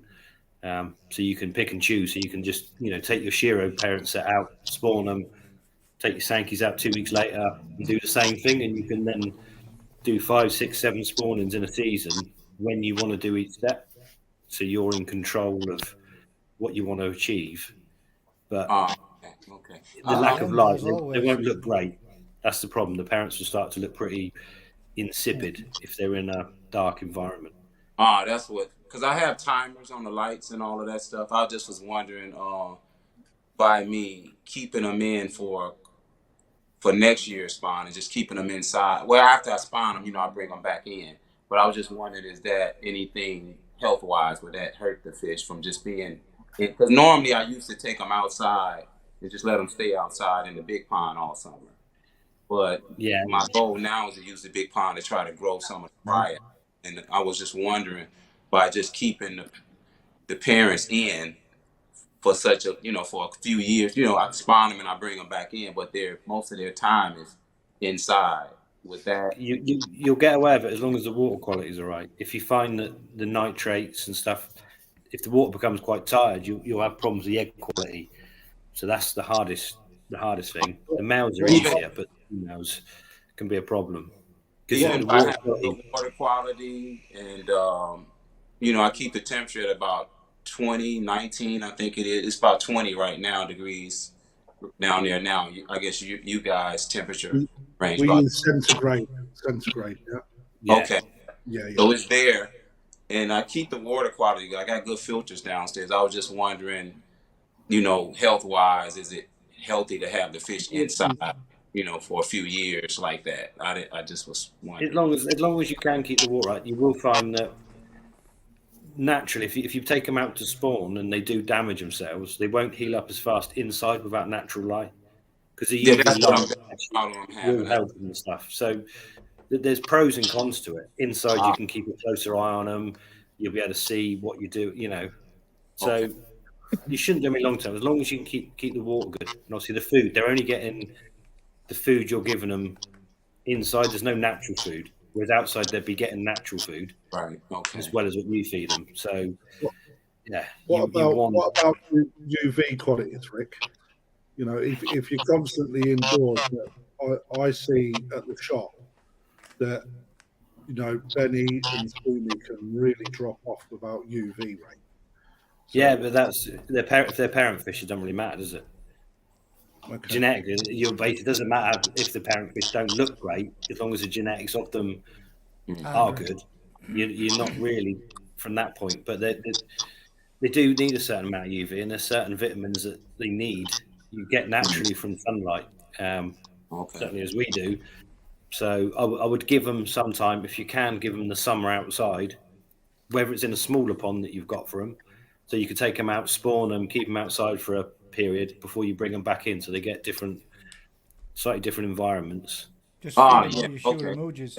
That's something I can do then. That's what I was pretty much asking. Now I understand. Okay, so I can put a 5,000 or 10,000 gallon pond outside and just to keep them in after the spawn. Well, yeah, you could process them. You could move them in a cycle from inside to spawn into, go round, so they can spend time in a good environment. But the food, when you've got them inside and you're feeding them, just make sure you're giving them the best food you can. Okay. Because the egg quality will deteriorate every time they produce eggs. They need so much goodness, basically. And if you're feeding the food that they can't get all that, the egg quality will and suddenly you'll get duff spawn-ins. They'll still produce eggs. They'll go through the motions, and you'll have less and less offspring because the egg quality, become less and less fertile. So that's something you really need to, good food. If they're inside, good food. Okay. Thank you for that. What do you think WKP's put? I've heard that you will get better chance of koi spawning in an in-ground pond over a raised pond. What's your thoughts? Oh shit. I don't know. Well, you'll get better chance of koi spawning if you put them in the right environment, whether in-ground or out-ground shouldn't make no difference. No difference. It's like this season, I had 3 lots of spawns this season. I even rang Ricky and said, for fuck's sake, Rick, I've got a third set of spawning going on. And he said, you must have a hell of a dominant male in there to be pushing them. And that's the first year of having my raised pond. The conditions of the water must have been banging because they were like rabbits, mate. They was going at it. There's a whole queue. You've got about eight different things that will make fish spawn, sort of. So something to lay eggs on will start to trigger, be it blanket weed, be it moths, whatever. Water clarity, if you change the water clarity, that will trigger them to spawning. So a clear pond starting to go green or muddy or murky will be another trigger in the brain. Increase in light level will be another trigger. Change of temperature is another trigger. Change of water depths, another trigger. So you've got all these different triggers. So we combine them all, move the fish into all of those, and they basically will just spawn the next day. But you tend to find if you move fish to a show vat, they'll spawn. Yeah. Because you're naturally doing those triggers. So the more of them, for most people, the more of them you can avoid, the better, because you don't want your fish spawning in your pond. It's just going to damage. It's just a pain in the ass. Smash it. But for someone that wants to spawn fish, the more of those triggers you incorporate, the better chance you're going to have of those fish spawning when you want them to. So, I mean, I've never ever things make a difference. Had a spawning in my main pond. Yeah, I took specific fish out, put them in a separate pool, spawned first time. But that's, Got to that's look the at change. the ladies like it. Take them out of the natural environment, wine them, dine them. It's done, isn't it? Done deal. Done deal. Done data.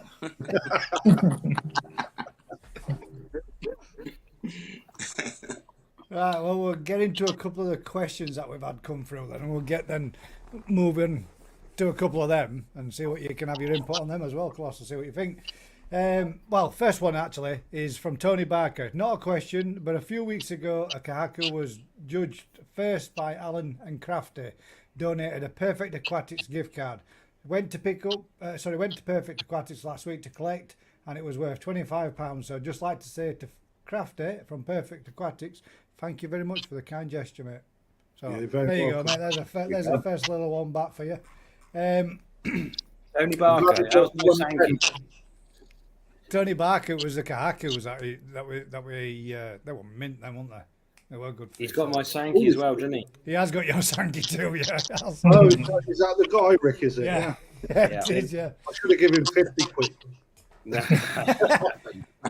Deborah King's asked, it's probably been covered before, but we're pretty new to the lives. Carp pox, is it really harmless to the fish, and is there anything that can be done to get rid of it? I mean, it has been covered before, but obviously it's an answer for them. Well, we're going into Nice. that. It's harmless. Yes and no, and yeah, it is pretty harmless. It's horrible, and yes, you can deal with it, but its temperature's kind of king. So unless you can heat them up, then there's not a lot you can do.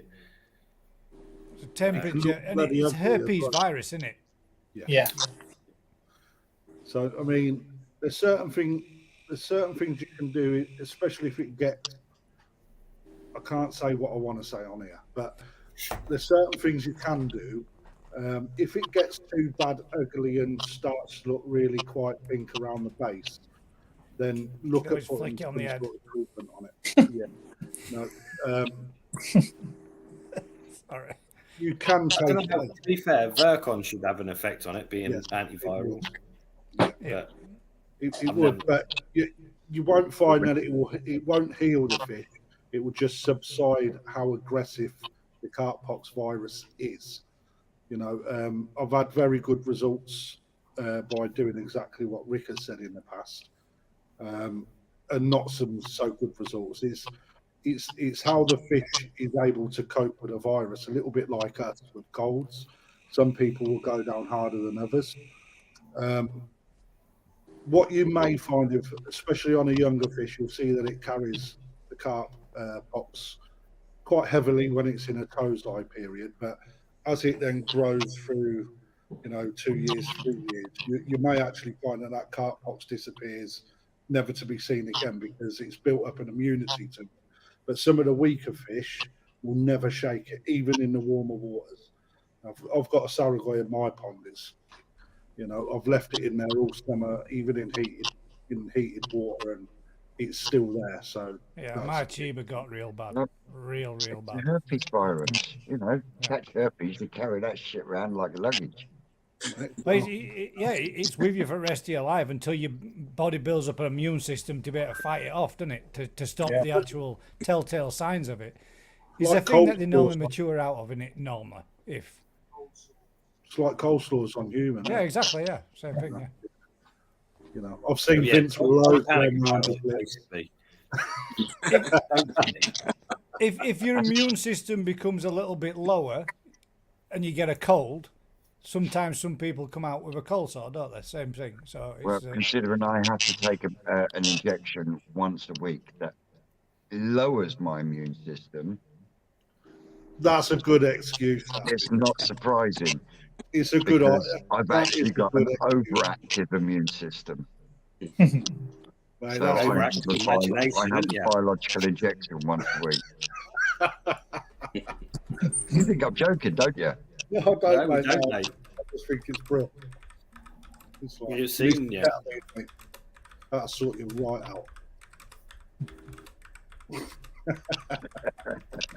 But yeah, carp pox it is a pain, and some varieties always seem to get it worse. I don't know why Chagoi Sorogoi are bad for it. No idea. I had a shag that was so bad, I called it toxic. Like Toxic Raiders, the cartoon, where they're all like munged out and that, like that, like all dripping on each other. I donated that to the local university, mate. They love it. It's still alive, Cal. They love it. They love it down there, mate. Got it in a big tank, swimming round. It's in a massive pond in the courtyard, mate. But that's nice to look at, isn't it? Monster munch. You know what I mean? I can imagine all sorts of students throwing. Yeah. Proper pain. One for you, Daz. What's that? Trifle. Bit of advice, please. I've got bamboo located around 15 foot from my lined pond. Bamboo has been planted for around 10 years and is around 6 meters tall. Should I be worried regarding shoots piercing the liner? Thanks. Yeah. Yes, very much so. Yeah, I've had it personally happen where I've had the miniature bamboo that only grows about 18 inches high, and the stems are tiny, and that pushed straight through the butyl line, and it's thick butyl, straight through, and it started growing up through the bloody water. Looks nice. So, oh yeah, it's not. Best way to get rid of bamboo. You wouldn't believe how far it travels. Seriously, get it out, get rid of it. Yeah. So it's actually it's almost some of the invasive bamboo. Yeah, I've just seen that. Some of the invasive bamboo is almost considered as damaging as Japanese knotweed now. So they're actually looking at whether or not you can put claims in. I'll tell you what, Crafty. Footings. I went out to a customer's house, and they got bamboo growing outside of the garden. The bamboo pushed through the mortar joints, through the house, pushed the plaster off the wall, and it was growing inside the bloody house. No, that says it all, don't it? My next door neighbour has got loads of bamboo, man, and it grows under and into our garden. Crash my mum and dad's patio. Yeah. And you all say this, and I've planted some right there outside of my conservatory. It had about 15 sticks on it, and I think we've got 16 now in what? Yeah. 7, 8 years. Next door's got a few, but we ain't got no more. It can sit there for years and do bugger all, then all of a sudden it'll take off, and then that's it. You've seen what's under my soil, Daz. I mean, I know it's probably trying to grow through a tank or something that's buried under that part of the garden. I know what I'd do though, mate, because you like your lawn. Well, your missus likes your lawn. I'd be digging that out and putting it into some plastic, mate. You know, to stop that root growth, mate. I would, because if it grows, mate, you're in trouble. They just move. You can get special bags called root training bags, and like the 1 ton bags you get, the woven polypropylene. They're like that but smaller. You dig a bloody great big hole, put that in, and then plant your bamboo inside that, and it only lets the fine fibrous roots through. It restricts the growth of it. So you can use that sort of thing. But do you not think that 6 inches of soil and 10 foot of concrete reduces its capabilities of growth? Will mean it'll go down and along. It'll go down and along. Yes, I'm going to spread it across the neighbourhood. If you're looking to get rid of it, a good way to get rid of it is to cut it right down to about 6 inches and fill the hollow stems with diesel. Yeah, that's what we've done next door. Diesel works for everything. It's awesome. Yeah. Or petrol, and White vinegar does it better. Oh, right. Bamboo does not like acidic soil. Right. Yeah, but diesel kills everything, and no will ever grow there again. It does. Yeah. That's the only downside to diesel. Me mum and dad weren't tipping a load of diesel all over their patio. But it turns out white vinegar will do the job just as good. Sweet. There you go. There's a few tips for you then.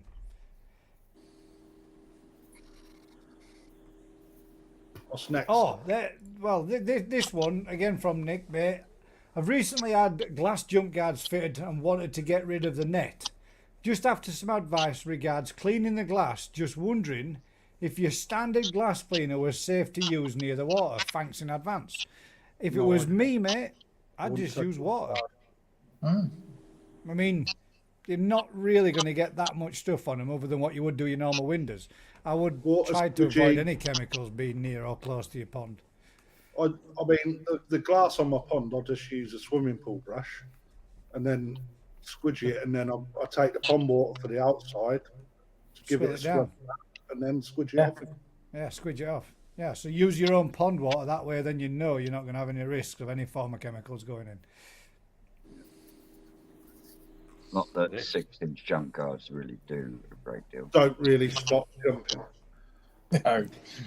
No. Not when you Will's see got the us a fish question. fucking like dolphins, man. Yeah, they can jump about 2 to 3 foot sometimes if they really want to, can't they? Oh yes. But it will Fucking stop do some. my pond, mate. They've got 4 foot of water to accelerate up. And what? Yeah. No, here we go. Got a glass lid on then. Will, Will's question is, right, this one, got a question, why on God's bloody earth have all the koi in the world got all these weird names? And so hard to pronounce, like Makashi Yogon and Yamabuki Ushu. Why is it? And then I tried doing a little bit of research into this. I tried to find out some of the reasons, and the vast majority of them, the names and the go with the colour of the fish. Yeah, it just refers to colours, yeah, It's basically. referring to the colours, but not all of it. Because if you look up like kahaku means amber. So you've got amber as a colour, but there ain't no amber on a kahaku. But it also can mean white, which is the shiroji. And there's lots of different, each different fish has got so many different subtitles that go with it. It didn't really make any sense. I was wondering if it was more something along a history sort of sense as to what they've made them and named them and called them. But Well, some are, aren't they? That's the point. So Showa and Thank You were both named after dynasties. They were created for dynasties. And yes, they were, yeah. So, but whereas a chagui just is teacup. Yeah, exactly. Yeah. Obviously. That's, some of them are colour related, but some Chiba, of like them, autumn leaf. yeah, the chiba's the autumn leaf on water, isn't it? Yeah. They're talking Japanese, aren't they? They just make it up as they like. But there that is a one lot of is- it to do with the ancestral history, isn't there? If you look going right back to the gods and stuff that they There's considered. nothing ancestral about fucking golden corn, boy. Well, no, I mean that one is a bit easier to pronounce, though, isn't it? It's not got that same kind of name. But yeah, I think and all. It probably Alan, has in Japanese, though, isn't it? We call it golden corn, but they don't call it golden corn, do they? no, well, what have you any idea what they do call it then? No. Poo. I mean, Sell it what- to the English. Green the giant. latest one? Is that what they call it? Bronze Green giant samurai. instead. Let me Oh, text Rick, see what we're not even be bothered to answer. I Yeah, actually so- think, and I'm going to just ask, well, if he is still on, Alan, did I complete my homework? Have you sent it to Alan? I did, mate. Yeah. God damn, man. God. Retrieved it live on air. All I'm saying is, God damn, that was one hell of. That was a rabbit hole and a half, man. I'll admit, I didn't travel down there on my own. There was a few of us that looked into it, but that again was something. Is Well, your coin knowledge better for doing it? it was really interesting, mate. To be fair, it was really interesting, and it were. I learnt about the stepping stones, the islands around Japan, and the islands around Japan, and why they put stepping stones across rivers is to make it. And there's all sorts of stuff about that, but then there's all sorts of stuff about the gods that tie into it, and the meandering rivers and what have you, and then a selected bunch of fish that swam up the river to get up the waterfall, and one fish made it when the other weaker fish got washed back down, and all the rest of it. Man, it's a minefield of information. But the fish that we was looking for was because of the scales that were circular in disc type shapes spattered across its body, which represented and looked like the islands and the stepping stones that they have on the rivers, which end up being, damn it, I've forgotten the type of coin. Hang about. Bear with me 1 second. After all that. I forgot what he called it. But I couldn't find the Easy word to actual. remember, to be honest. No, I researched. Let's there. Look. And the fish is called. And he's just said, "Is that because you're lying?" Side of it. It's the armored scaled Deutsche Ogon, but I don't know what its proper official. It is because I've got the picture of the fish. I can show you. Look at this. This is the one. This is the fish that, not the exact one that Alan had. This one's got more. You've not got the Japanese term. Not got the Japanese name, and I can't find it. But you have hit on the head. All right. What the meaning of the word is. Yeah, that's a bit. That's hard, man. And that's a bit Alan wants you Failed, Gaz. Yeah, well, I've not failed. Get lost. That's the fish. That's the fish. Look. And each of one of these scales are supposed to represent the islands and the the rest of it. It's goddamn hard, Alan. How are they supposed to find that name of that fish when I don't know what that fish is called other than? That He's a twat, isn't he? Yeah, man. He does it to me all the time, mate. It's like We selected out loads of them, didn't we, Rick? It's like all there. Look, all that's all the information, the dragon legend, and all the rest of it. It's all. It's all. Gary, there's a huge spider. Oh my god. No, please. Gary, no, dog's going mental. Please, look, he's fucking huge. You're gonna have to excuse me. My wife's freaking out over a spider. Should have taken the camera with him. Yeah. I don't know. Oh, it's huge. So what beer did you get in the 20p shop then? They didn't have any beer, mate. Disappointed. Oh, mate. All there was cardamom powder. No, it was a one. Would you do a cardamom powder? Double these instead. Munger mix. That's what I'm on tonight.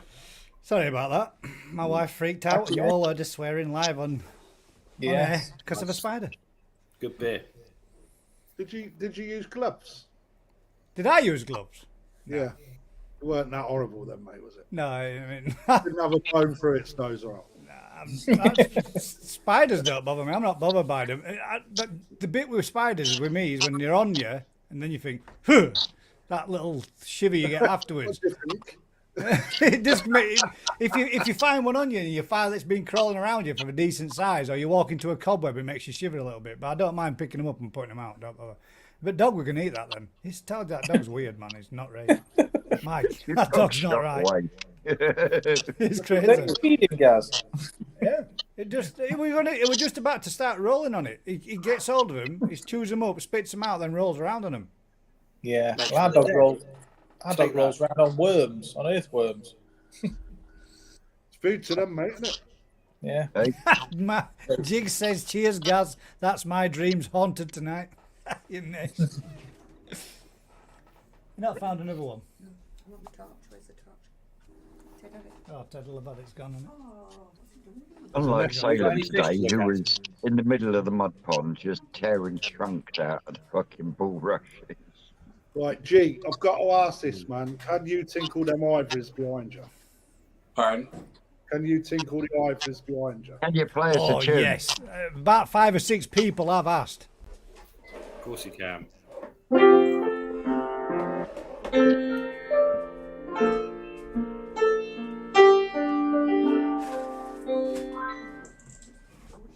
So that'd be a yes then. I hope that was original so I don't get copyright struck later on. Hey, my title music was made by G-Love. Yeah. Was it? Yeah, it was. I There was more than one, to be fair, wasn't there, Vince? There were a few that got sent through, In didn't fact, so is Ricky's. yeah. they? Oh, yeah. I remember Twisted. I was watching one of your videos and you were playing a song and it was from Tech Nine. Yeah. I forgot that guy. Yeah, that was just. I knew we were meant to connect then. Yeah, man, he's awesome. Yeah. There you go. Sweet. Small world again. Yeah, small. Oh, yes. Can Ricky give any advice on tips on how to raise a winning Benny guy in under a year? Buy it from Dainichi. That's Buy what it from Dainichi. Budget pond keeper Chris. Yeah. Lots and lots and lots and lots of colour food. Lots and lots of temperature. And lots of green water. And it will be red. Cherry red. If it's got good genetics, it'll be cherry red in a year and it will grow. You might, yeah. That's it. There you go. Is it growth or is it colour? Anyone? That's good tips, I mate. think it's growth they're looking for. Growth and size. I bet he wants the best, biggest fish in 12 months. Put it in about 30 degrees, green water, and lots of colour food. And it will Munga be mix, mate. Munga biggest. It'll be the biggest red tomato you've ever seen. Like a Tamasaba. It will, yeah, Oh, fuck off. yeah. Poor G loves looking at you just to say, I'm a what? Mate. Fucking killed me, brother. What he's talking about, G Love, is a goldfish that swallowed a tenful. Mate, Okay. the weird looking thing. Okay. You want to show him a picture of one? The Tamasabas. Yeah. Oh, the big. Oh. The Tamasabas are wicked. But the ones that Daz has got that just look like they've swallowed a corky ball, they're just, they're literally as round as that with just fins sticking out. And that's it. And they just blob around. Spine bump on it. Oh, the Tamasabas definitely have. Sounds like Elizabeth R's having a real cool evening. She says, spiders are cooler than crazy ass relatives on Thanksgiving. You're having a good one then, I guess. You'll have the 5-0 round soon, mate. Grow 'em fat, Farmer Coy says. Grow 'em fat. Yeah, that's Tony's. Mind you, Tina Williams, bless her, from the Deutsche Amateurnischke growing show. She sent me her pictures in. She sent me the video in, and when she put the measurement in, she literally just put fat. Everyone else has given me 26, 23, 17. Tina, fat. So I'll give you an example of what a Tamasaba looks like, so you can. Because I know Vince Wright likes these, and before long, I'm telling you, mate, G-Love, before long, everybody's going to have these in the ponds. You're going to be breeding them over there in the States. As soon as you see them, you're going to be wanting to know where you can get your hands on some of them. So these are Tamasabas. I was about to send you one. Oh my God. Okay. So you got just a big fat ass goldfish. Not for me. Not for me. Yeah, the Ricky's Koi wholesale one's a bit of a beast, mate. Oh, That's one and out. that's fucking ugly. Yeah, not for me. I don't know what's worse, them or fucking butterfly koi. I mean, you look at them from top down, resembling a kahaku. It looks like a kahaku that swam into the side of the pond right fast. That's a nice looking fish. That. I like That's a that. good looking. That's a good fish. That 17 cm. They grow to like 30 cm. Look at Ricky's picture a bit further up, mate. Look at what? Ricky's picture further up. Keep going. Keep There going. it is, there. Oh, have I gone past it? No, there it is. There, look. There it is. That's not it. That's What are you it. looking at? That's a Ryukin anyway. Keep going up. Keep going. Keep going. Keep going. Just there, top left. That. Yeah. I mean, look at it. Tell me that's not fuck ugly.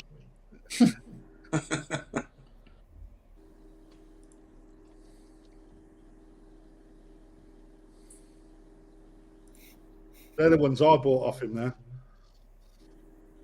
That's a thing of beauty. Look at that big fat ass Shuramuji one. I was just about to say. That's your name on it, son.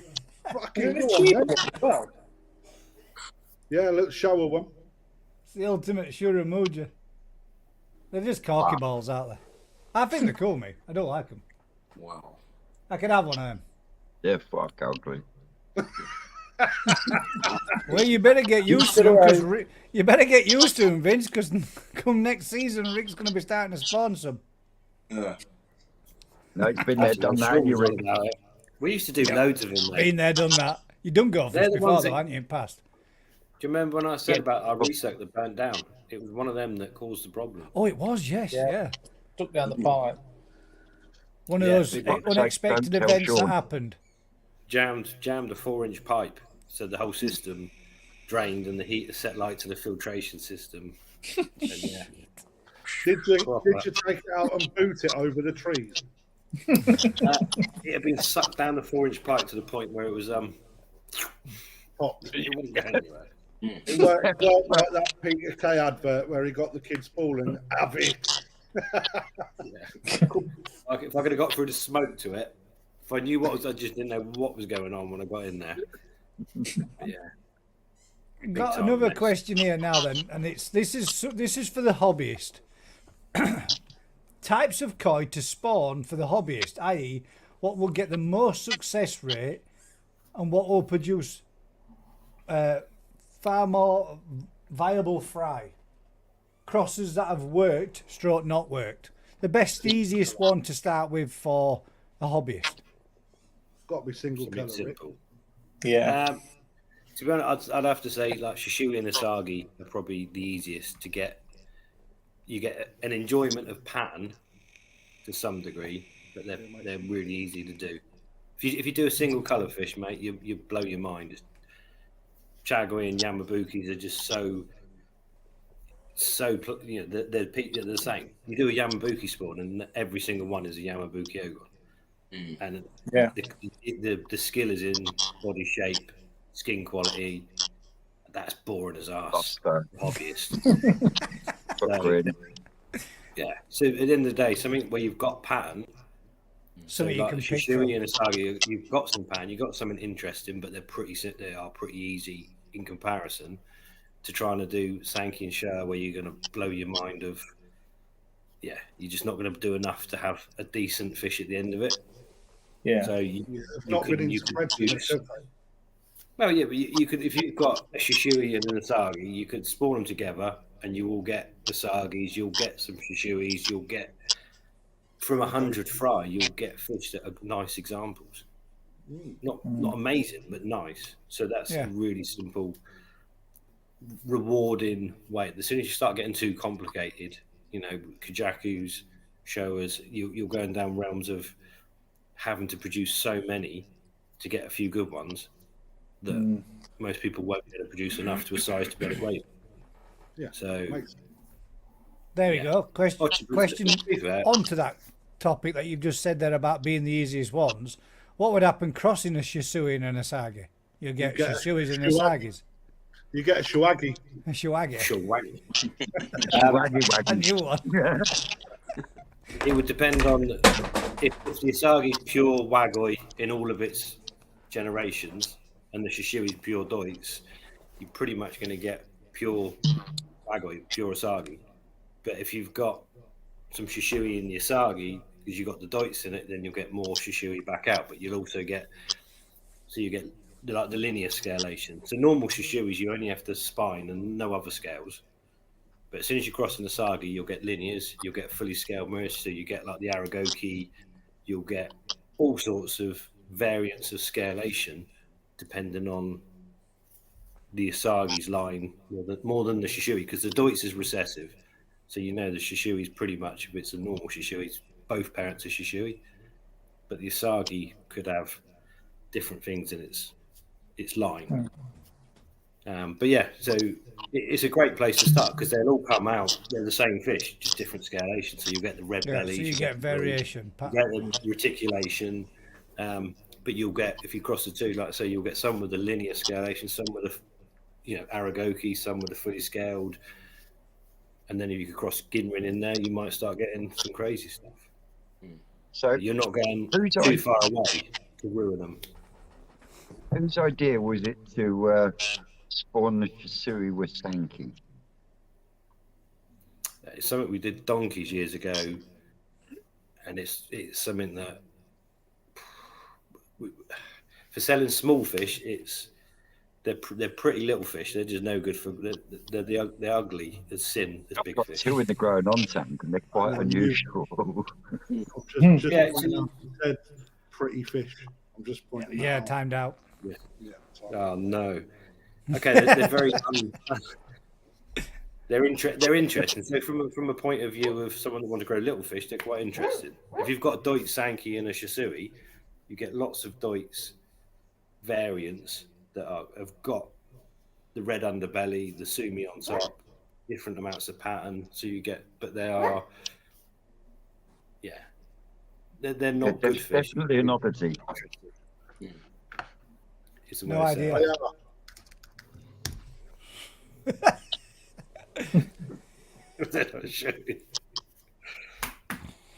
Oh, dear. Why are your Yeah, comments not showing? They are, bud. But yeah, that's to be fair. Spawning fish is one of those. You've got to look at what you got in the pond and go from there. Easiest and best fish to start with breeding is stickleback. I bet they're not actually. They're a territorial little fish, aren't they? So Oh yeah, they make a little not as net. easy as what you would probably think. Right then, I think we've got one more. And this question threw me a little bit, and it was Clive Steers. What do the panel think? And I'm hoping that Crafty might have heard this or seen it. What do the panel think of the new Aquatics ammonia removal filter? What was showcased on Koi Wholesale? Now I was under the impression that all filters removed ammonia. No, I didn't know of a new one, or I hadn't heard of this one. the claim is that it will take all ammonia out of the water immediately. Oh, And is it based on Z-Light? No, everybody thought that. Some of the big brands that started to look into it, but it's kept the media a secret. And from what I've heard is it's good for a number of weeks and then it sort of starts to die off. But they can also do, depending on where you are in the country, they can also change the filtration system to help you with the type of water that you've got. Did they have a stand at the All England? Say that again. Did they have a stand? Is that the filter I'm thinking about? I don't know. There was a stand at the All England that was advertising and selling a new ammonia filter type thing. Yeah, Possibly 12, the same 12 thing. weeks. Yeah, Vince Skeggy said. I didn't see him, mate, if I'm honest. I was only up for the day. I thought it Jig might says be. it lasts 12 weeks for 254 quid. wow. Yeah, My issue with some of that is it's you can buy expensive 12 weeks. Z-Light. So you could fit a You can- Tempest for the Z-Light, put your water through it, and it removes the ammonia. You can recharge it yeah. as and when you need it. It costs bugger all. But People you're still don't taking the realise ammonia. So you're still not going to mature your biological filter. So you've got to have a... Where's its point? For a new pond, great. You've put way too many fish in. You've got too much ammonia. Well, Z-Light, you can just put in, take it out, recharge it, put it in, take it out to the point where I you mean, don't need it anymore. when I don't know. I get a shipment of fish in, Rick, and the ammonia levels are through the roof, I'll drop a zeolite filter. It's like a tube with lots of holes in it, zeolite in it, and then an air stone in the bottom. So it just literally pushes water through it, and that works a treat. We just literally put Z-Light in netting in a bag, drop it in the pond, Yeah. with an air stone under it, Yeah, take the Z-Light out, recharge it. yeah, exactly the same thing. It just looks a little prettier. The zeolites recharge with salt, innit? Yeah, you just dump it in salt water, which is that brine shrimp was growing the other day magically. But yeah, so we just recharge it in high salinity water. So we've got a big tank of super salty water, dump the Z-Light in it, recharges. I know Mark at Cuttlebrook, the filters that he uses at the shows, they're basically airlift filters that airlift the water through Z-Light back into the tank. I mean, Yeah, I but that think makes sense. You're digging with a short window, aren't you? I think it may have a place more in the commercial market, if I'm honest, with places that struggle, to take the ammonia out of the water from having quite a large head of fish in there or whatever. But I don't know. I think it's one to watch. The fact is that Koi Wholesale, Koi Talk have done quite an extensive video on it. I know they've tried it, so it may be one to watch. It's one of them. Do you really need it? Sort of categories for me, and But my answer it might be very well beneficial to a commercial stockist that needs to remove stuff on a larger scale quickly, rapidly. Or in a show, exactly in a show scene, Yeah, like yeah, you're in a saying, show when scene. you go to a show, you take 200 fish in a little vat. You've got to keep that water okay for 48 hours. So Z-Light But will work, or that's still the price, almost the price of a Tempest for 12 weeks. yeah, but I don't understand how you can have 12 weeks on something. but it becomes part of your filtration after that. It still reacts to ammonia, but it loses the zero quality, i.e., nothing gets through. Yeah, but So- my point is, it surely if you put it in a tank with 10,000 fish that are producing shed loads of ammonia, it ain't gonna last 12 weeks in there against 12 weeks. So how do you put a time scale on something? There's Yeah, still see what you're saying. in my opinion, there's still a lot to be seen from it. Just putting it through one test that we're aware of is not enough research for the common hobbyist to be adding it to their pond as a must-have, in my opinion. But I do think what I've seen, it's got a place. It's just one of those questions, in my opinion, is it needed? I remember the stall at the show, and yeah, it looked a nice bit of kit, but then when you start looking at it and looking at it long term, like you said, is 50 it quid really for a needed? replacement cartridge. God damn. That's what I'm saying. It's like, Yeah, but that's 50 nothing. quid If you're every 12 spending weeks.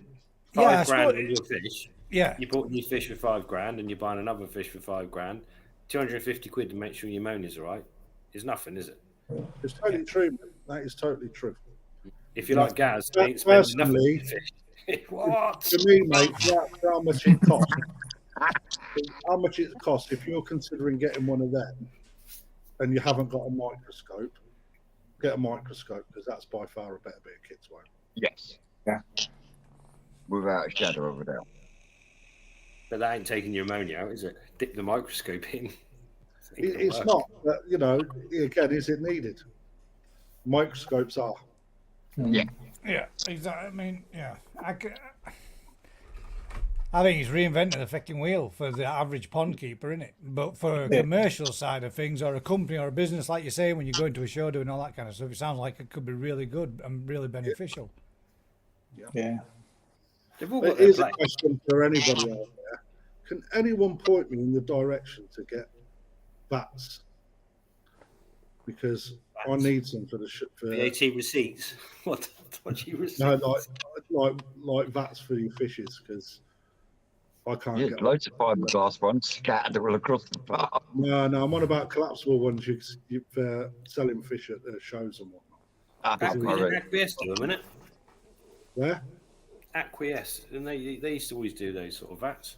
Mate, you can't get hold of them. For less more money, it's sold out everywhere. We just buy those cheap little swimming pools, mate. Fuck that, mate. I don't want to turn up looking like fucking Fred Carno's army, mate. You know what I mean? You almost said something else then. I did,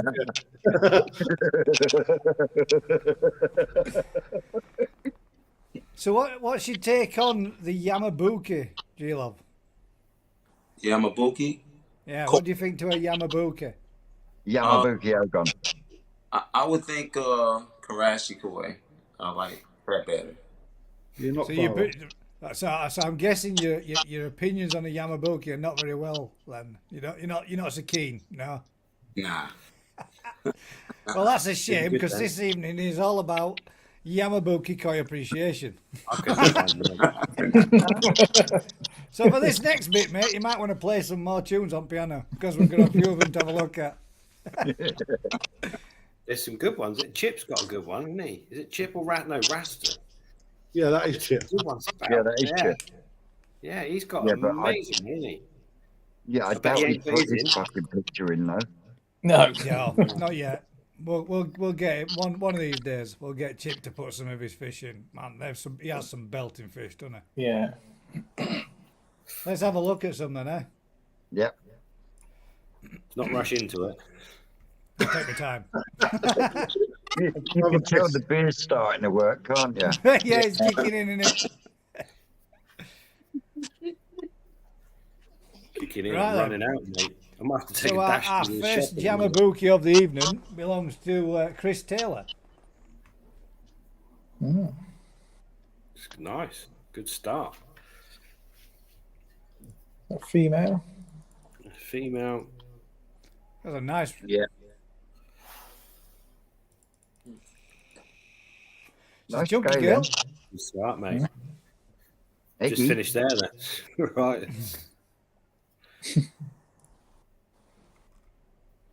Structurally, it's one of those, isn't it? It's a female. It's carrying too many eggs and a bit thin down the back end.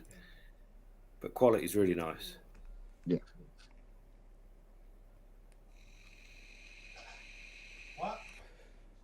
Good sized fish as well. If that was stronger down the peduncle, it would be lovely. But it's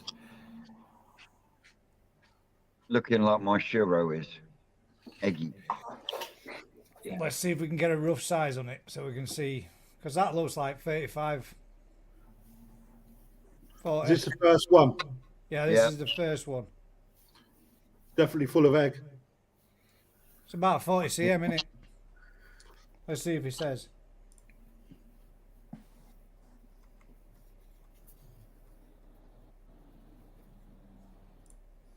And another still of it there, so colour quality's good, luster's good. It's just the body frame. yeah, it's about 35 cm. Looking at that. Nice. I've got a Taniguchi Sankey with that sort of body line. It's a pain in the ass. It's good when it spawns, but then it starts filling out with egg again. I've got a New Forest Koi Farm Shiro female like that at the moment. Now there's Sally's. Sally Harfields. That's the New Forest Koi Farm Yamabuki. No, it's not, is it? Yeah, it is. Right. Nice, buddy. Nice. Again, same sort of problem. It's too weak down the tail end. Yeah. But good reticulation, nice fucking. Skin's looking good, nice colour. Nice clean head. Yeah. See that little extra bit in the pecs there? You see that tiny little extra bit? Yeah. Just remember that for later.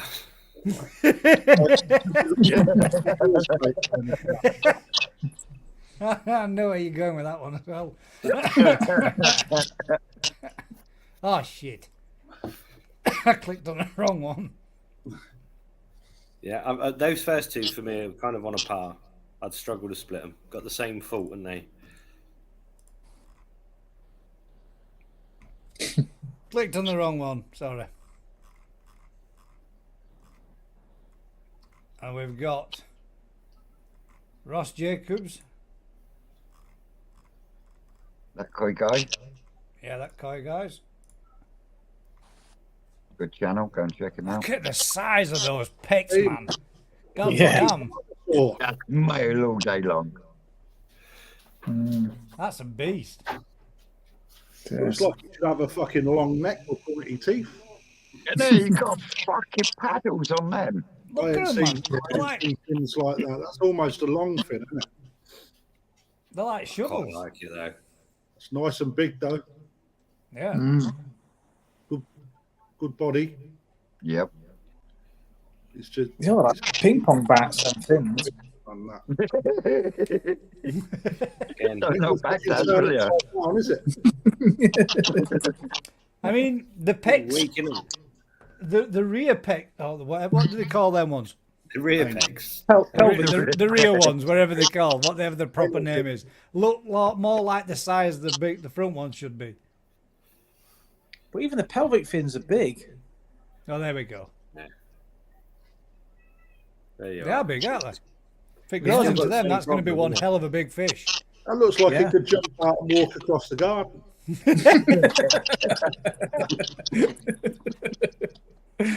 Yeah, it's But crazy. perfect, though, isn't it? Oh, they may be big pecs, but there's no damage, no. Mate, Oh that's a no, nice that is nice. fish, mate. That is a stonking fish, that.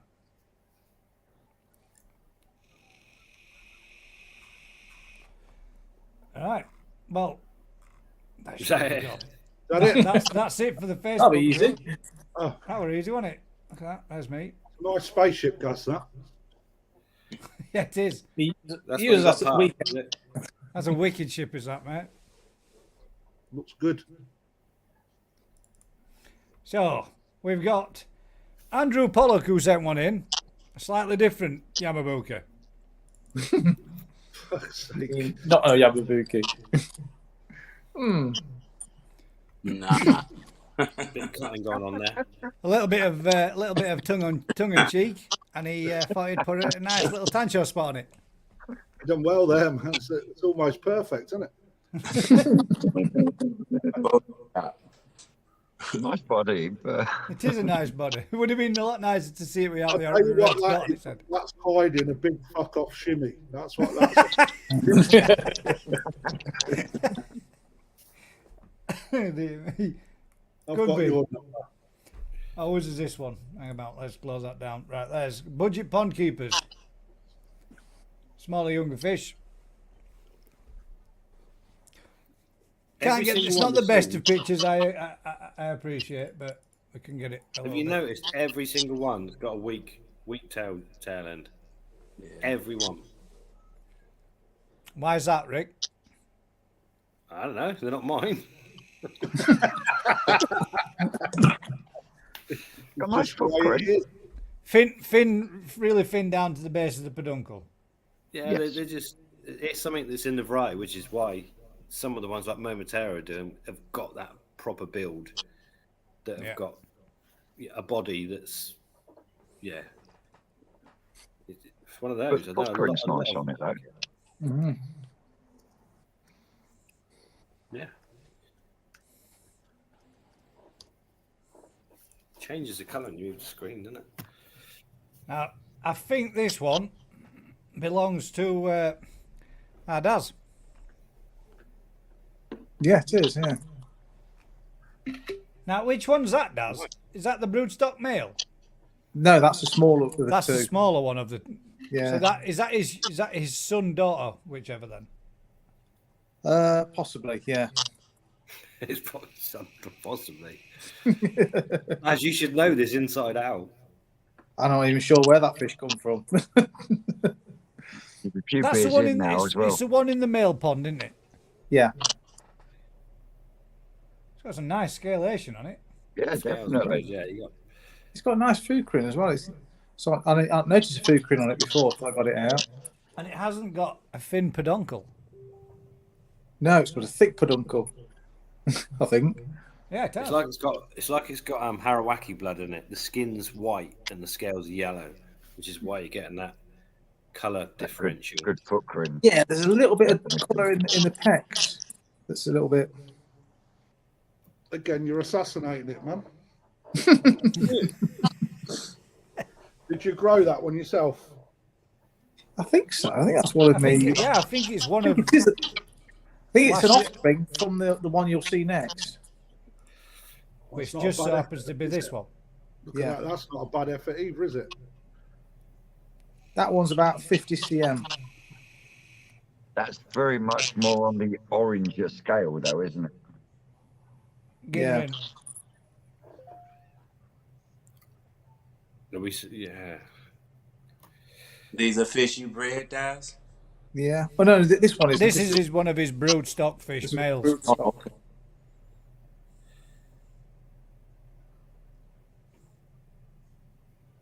Let's say about that. It's got two-tone colour to it, isn't it? That's where that comes from with the offspring. Yeah. Yeah, White you can in see it. the pickup of the bits of white that you've got here, haven't you? And then into the dorsal and its pecs. Yeah. I'll tell you what, Nice there. It's got a decent Oh, body. the and watch is great, mate. I've just got a website for that. So who was it that sent me it? And Oh, just totally for all fine. those that might be interested, when we do come to do the raffle, this is the Boxwell liner. That is the box. That's the Proper Boxwell stick. liner that Daz It's new. is putting up for a raffle. Nearly new. Yeah. What was Looks your like a size, vegetable Daz? pot. 9 foot by 9 foot long, 6 foot wide by 3 foot deep. Someone's got to win that and then dig a hole just perfectly for that to fit, haven't they? You Yeah. can just make one out of sleepers. Just Yeah, drop it in. 10 foot by 6 foot Block. sleeper would make it fit perfect. Yeah. Nice little block pond. Drop that in. Yeah. I needed 4 people to hold it up, one at each corner, but it was only me. So I'm a bit disappointed you haven't got another pond there anyway, Gus, to be fair. If Oh, there's room to fit a liner, you should have a pond. it's coming.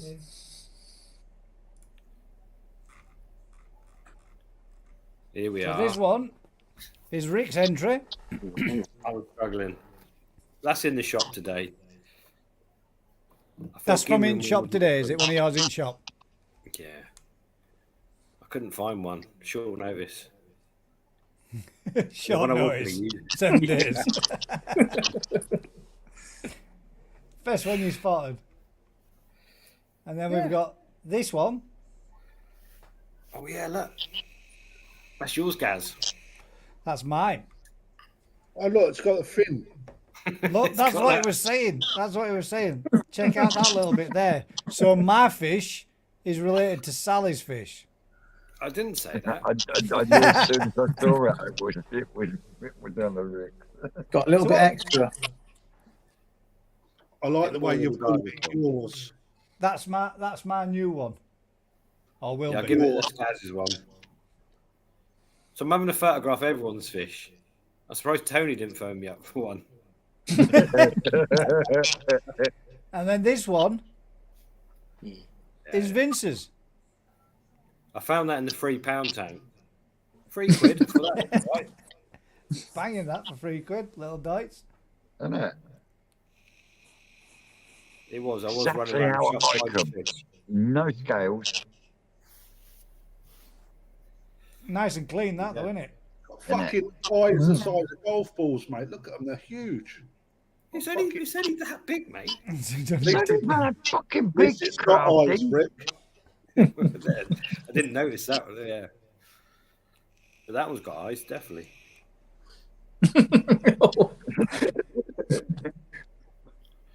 Right then. So pick a winner. That Hang one. on, I've just sent you mine on Facebook Oh, Messenger, mate. we got some late entries. You know you get banned for this, don't you? I don't. I work all the hours. So I was running around the shop photographing these, trying to find one. So yours will be. That one there, look. Oh my God! Look at this beast. Whoa. Jesus Christ! Wow. You always Bang, get one yours. cocky fucker, don't you? And where's that? Which farm's that Still in one Japan. residing in?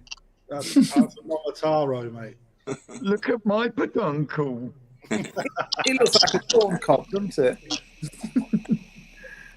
So that's what we were aspiring to, but as we haven't got one of them, Yeah.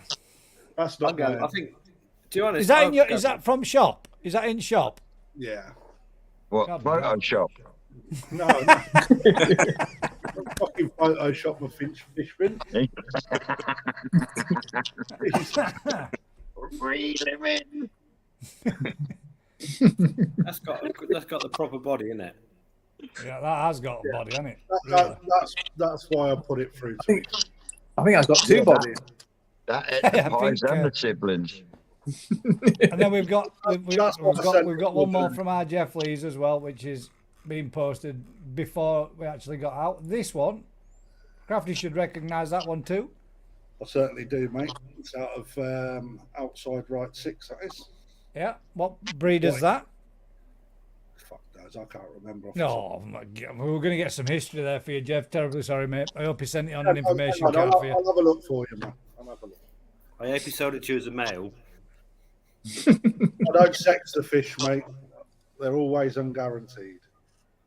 That's one that Jeff Lee's got from Crafty's auction not last week before, which reminds me that's coming up again this weekend, isn't it? Jesus Christ, Yeah. these fortnights are rocking around fast.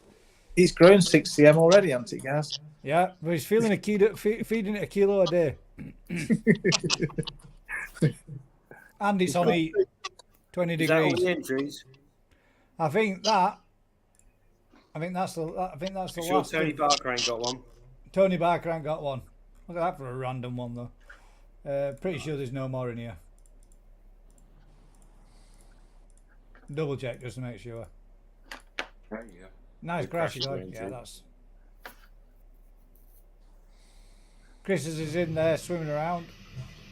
You know what? I think for me, that first one, Chris Taylor's going to win it for me only. So you're saying out of the ones that we've seen in the first batch,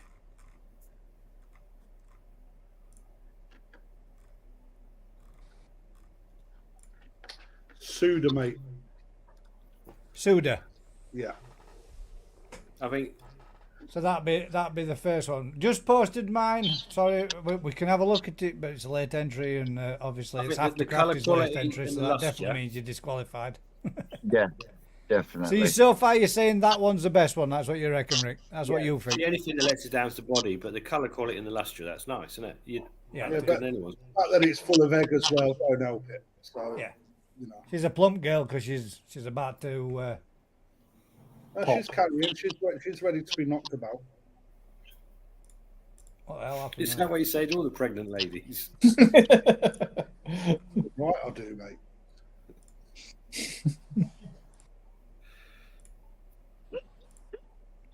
Typical No. Tanky. Mate, better than you, scaly back. Hey, And let's is get there? you back. Oh, we've even got a price as well for this one. 26 cm Yamabuki Ogon, £80. That's not a bad price. That's Not bad because it's still in my shop, isn't it? It's full of that. Tony Famo coins. That's just literally one in your shop that I think he's just stuck in there.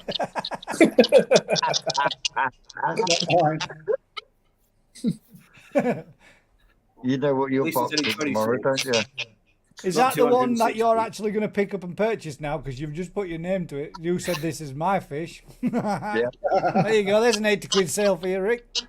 Actually, to be fair, he did come and buy one the other day, so maybe, yeah. So it could be that one that he bought then. There is a few, yeah, I don't know. He did come and buy one the other day. Probably just for this week's event. We should just keep doing this, mate, because every time we put out a different fish, he comes and buys one. We could just keep doing this for you, mate. Keep rolling him. He could have screenshotted it and cut the rest of it out and just put the fish, couldn't he? Yeah. No, mate, it won't be. It's not possible to play the prize video. Unfortunately, not, mate. Not you, Tony. No, I was. Will asked if I could play the prize video, but I can't because I get copyright. And we don't want to raise too much money, do we? Well, no, I really do want to raise We money. want to mate. raise as much as possible. As much as We're going to possible. hit that 2K target and you will be eating that chili.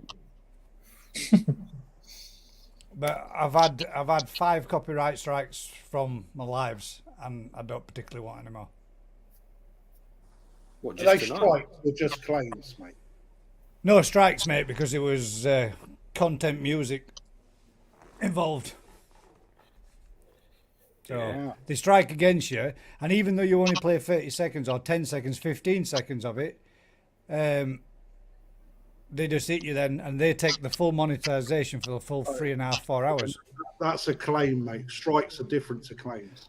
Well, yeah, same thing. But if you don't remove it, it becomes a strike. I don't bother, mate. I'll just let them have the money. Can't be hard. I get so many copyright claims every video I've dropped. I got fed up and sending the life. There's some sections within it, as in, there's sections within it that need to be removed and changed because they're not correct anyway. So, I was given some.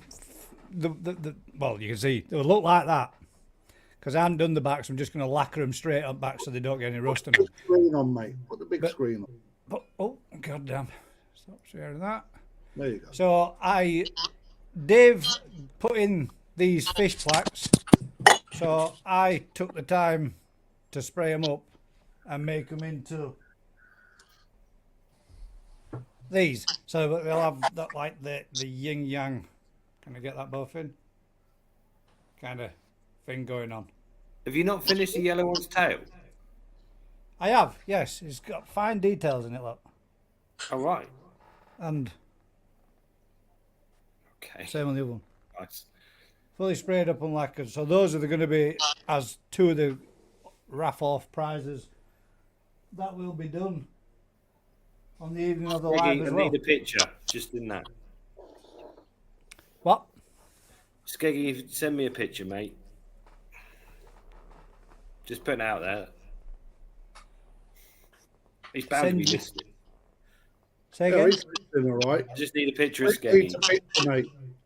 Oh, you see, right. You just need a photo of Skeggy for a photo of him. Preferably in a dress. Wow, what's going on? Guy's crazy. Mate, you're anybody's after a couple of cans, Rick. You. You don't know the half of it, mate. Wow. You do, though, by the Honestly. sound of it. Why do you think he keeps coming back?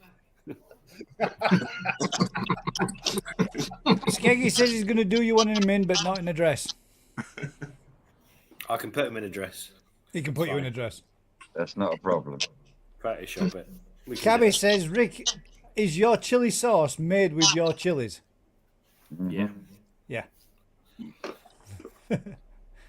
That's why it's still in the cupboard and I can't eat it. He used 100 of those chilies Bastard. just to make the base, and then wondered when his wife was saying, "No fucking more, because my eyes are stinging." Wow. Yeah. I do reckon that if we do make that target, you gotta eat your words and eat your chili. But I do think you should do it towards the end of the show, because if you do it, obviously not too much towards the end, because we all want to watch you suffer a little bit, but not at the beginning, because if you do it at the beginning, then you're going to be gone and you're not going to be there for night, are you? I think, guys, you need Well, to you have, all right with them? Can you eat them? No. you need to have a klaxon gas. Right, so all of a sudden, just at a random moment, you're, and that's it. Mate. And that's it. It's time for eat the chili. Time to yum the chili. I'll be Next I'll- week's Koi Appreciation is going to be the Karasha guy. I am banging easy winning that one. Make sure you send your Karasha guy in before the show Sakes, I've starts. got a bowl And big enough. G-Love, if you've got a Karasha guy, post one in, man, so we can have a look at it. Put it in. No problem. You've Hey got a guys, I gotta get out of here. I just wanted to thank everybody. Thank you guys for letting me in. And Thank you very much for joining us, mate. It's been a pleasure. Guys, it's been a pleasure, man. Take Good it to see easy, you, mate. mate. Happy Thanksgiving, bud. All right, thanks, guys. Any Thanks for coming questions? Take Let us care. know, mate. Okay, thank you. Appreciate you guys. You're welcome. Take care, Take it easy. Gio. on. Banging. Global, wasn't it? Last week India, this week America, International. Yeah, next week Hawaii. Global. thank you, Vince, for getting in touch with him when he were on your live to ask him, mate, because I have been emailing that. Well, it's just obviously his production manager. I have been emailing him because he's not been replying. Has anybody Man, got got any some good questions content. you would like to ask the panel, or anything they would like to have a chat or talk about this evening for the Right. remaining? Let's have a plug. So anyway, who are we giving the fish to? You giving that Far to from Chris? Kitchen plug. Let's have a No, plug. I said Chris. You don't all have to agree. I think Chris Taylor's was the nicest colour. A good body, Yes. nice fish. Last Yeah. year. It lacked in, but a lot of them lacked in the body. apart from Crafties, which is just a complete lie because he doesn't own that. It's at Montero's farm. I said it was a Montaro. Yeah. I should have told him what we got G-Love up to, what we managed to get his live up to. Let's have a quick look, see if we can. I'm sure it was 424 at last. That's fucking awesome. Nice one, guys. Good going. I know he will appreciate it as well. I honestly, with the size and what he's got going on there, I can't understand why he's not like 3, 4, 5, 6,000. Because you've got to get out to people, haven't you? Because of the line of work he's in, his koi content can be a bit sporadic, and I think because of that he suffers a little. Yeah, which the is why algorithm I always shout from the rooftops whenever he's around.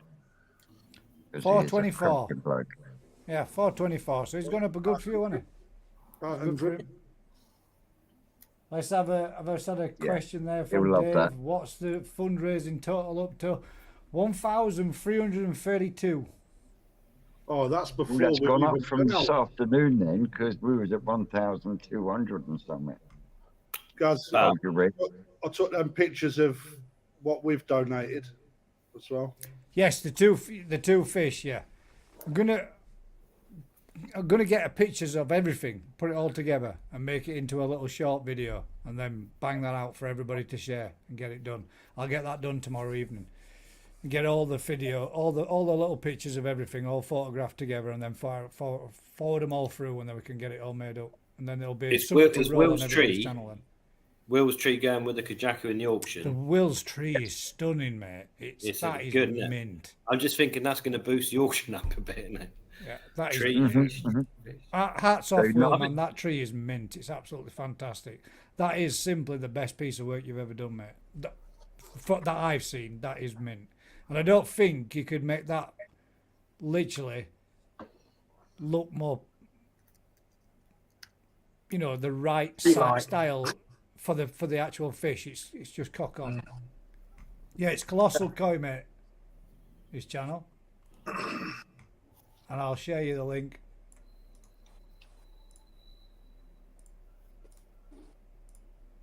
There you go. If anybody else hasn't. And that was the gentleman that was on with G-Rod from Colossal Koi. Oh, god damn it. But yeah. So going back, it's the tree going with the Kajaku in the auction as a pair. That's how we originally started, wasn't it? Yeah. Yes. Yeah. So that's the auction. Everything doing else that, the tree and the fish together as the auction. Yeah. It's a double whammy because if the fish dies, you still got the tree. Yeah. To remember it by. Cheers, Cabot. Positive thinking, Rick. He's not going to die. Well, at some point it will, but hopefully years and years down the line. But I think they should go together. So I'm good with that. So I've sent you a couple of links in the chat, guys. Send me a couple of links in the chat. Yeah, just for a quick plug for those people. Oh, in WhatsApp. Not WhatsApp, Messenger. All the ones before the fish. Yeah. Was this your auction for this weekend? No. Only one fish that's in there. It's quite a nice little banger, but it's more what's happening on Tuesday down at the shop. You're opening. Hopefully. More than that. But yeah, we are.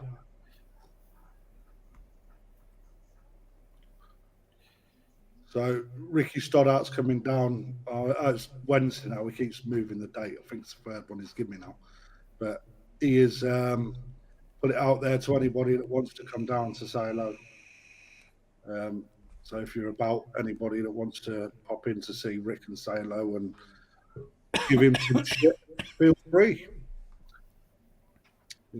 So around 10:30. He's generally late, so more 11, I'd say. And then you're really selling it. It could be there. He might not. Late. No, he will be there. He will. It's his spare time that on there now cements it in for me, to be honest. But the next one is just one of the fish that we've got in the auction. This one, bud, yeah. Yeah. Ooh, look at that. So nice. This one's got 2 eyes. Again, nice Omasako. Needs a home. Decent fish for art, really. I ain't going to sit here and describe what you can see, but you know, I think that will grow into a banger. If I'm honest. It'd be interesting to see, mate, what the Suma does like in the tail and stuff. You Yes. get those nice stripes. Yeah, it'd be nice if it does. I mean, it's got all the qualities there, Rick. It's plenty of sashi in there, and if you see Rick's live on yesterday that I was on, he brought one up that showed the head pattern appearing out of nothing. So yeah, that was pretty dramatic changing on that head on that, wasn't it? Yeah, I mean, but if you look at the sumi quality on that fish already, you know, that's only going to intensify and get deeper, and there's plenty of sashi in that fish, which means that plenty more is going to come. And if you even look on the head, beautiful and clean, but there is that underlying sumi, then God knows what that's going to do. It'd be good to see where that is in 2 years' time. You know, it's for me not a bad fish at all. Cheers, DT Koi's got a dilemma. Damn, new PC or Koi? Hard one to answer. I think you might have some people bidding on that one. A couple of people like it, mate. I mean, that's well worth a bid, to be honest. Yeah, that's nice. So that's something that will be on this Saturdays. Yes, mate. Yeah, that's just one. I don't know how many we got. I've got about 40 fish in the auction bay now, so it's whatever takes me fancy. But that's definitely going to be in it. That's definitely one for a dangler. There you go. There you go, guys. A carrot dangler for this Saturday's up and coming auction. 6:30. 6 o'clock. 6:30 last week. It was Yeah, you saved my arse though. To be fair, mate, I was stuck in traffic on M62. Well, if I'm honest, mate, it was that short staffed. I thought it was at 6:30 anyway. I literally come running through the door, flying straight upstairs to go to the bathroom, all busted. I've been stuck in traffic for ages trying to get back through. There we go. So don't forget, guys, for a Q&A, live followers of Ricky will be at Perfect Aquatics Limited on Wednesday the 29th of November from around 10:30 a.m. Get yourselves down there. Get yourself some questions answered. Yeah, get to see the new layout of the shop as well. Oh, yeah, sweet. Good, isn't it? Any more for any more? Will. Oh, we got Will in. How are we doing, Will? All right, well, How many months did you spend in Battus, Will? 2. Good man. I just noticed your comment pop up, so people had known Battus if they knew Canada, so that's cool. Random. Nice golden tree, mate. That. So yeah, this is a new one, right? Look at this. Wait, so I just heard Gaz saying about how good the tree look. Wait till you see this baby. Hang on. Look at that. Roots on that. Sweet. Oh, gold, yeah. Gold. You see it? Yeah. We can see it, Will. It's a bit bling, mate. Is it 24 Bling. carat? Well, 20. Yeah, man. Yeah, man. There's 25 carat. This is priceless. This one. So I've got a question. Not about the auction, like or anything like that. It's about koi. Why the fuck are they all mad names? They're not mad. Because Japanese named them, mate, and they're mad people. But Have you just dropped yourself in it there, Will? Because we discussed your question earlier. Oh, have you? Oh, shit, sorry. No. Honestly, I tried to look into it, Will, because I thought it's quite an interesting question, even though it was a bit tongue in cheek with the Kerwak you, than the little bit that you and who's it were having as well. Oh, sorry. A lot of it's colour related, So there's like different categories. So most of them refer to the colour of the fish in the Japanese terminology. But then there's ancestral history about it as well, where there's quite a lot of stuff. I'll send you the link, mate, and you can go down that rabbit hole that I went on, because it's surprisingly interesting. All right. But Well, I apologise. It ain't gonna make it any easier for you to pronounce them. No, I can't. I'll just say I nickname them. Well, But, yeah, what was the one that you wasn't just the kahaku? What was the other one? No, sorry, the yamabuke, the one that you put in a bowl and you said, "What's this one?" Crappy. Yeah, Makasuba. Yeah, that one. Oh, I've forgotten the name of it myself now. Makashi Ogon. Yeah, the Makashi Ogon. Yeah. Makashi Ogon. Old style. It's just old style Ogon. Anyway, all right.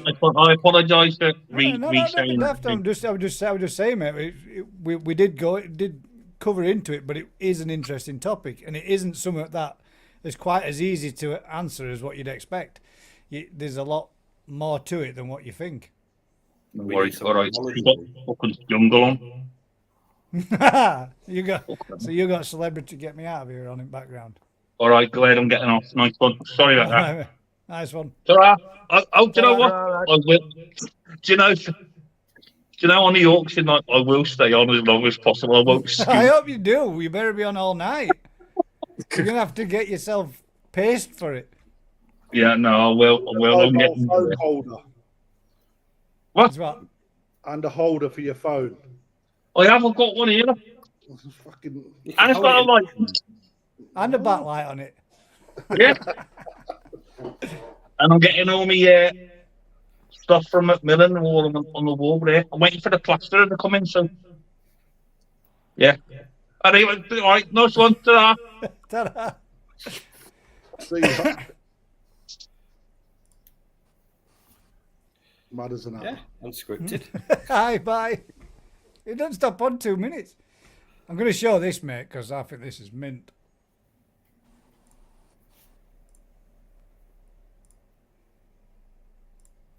You showing what?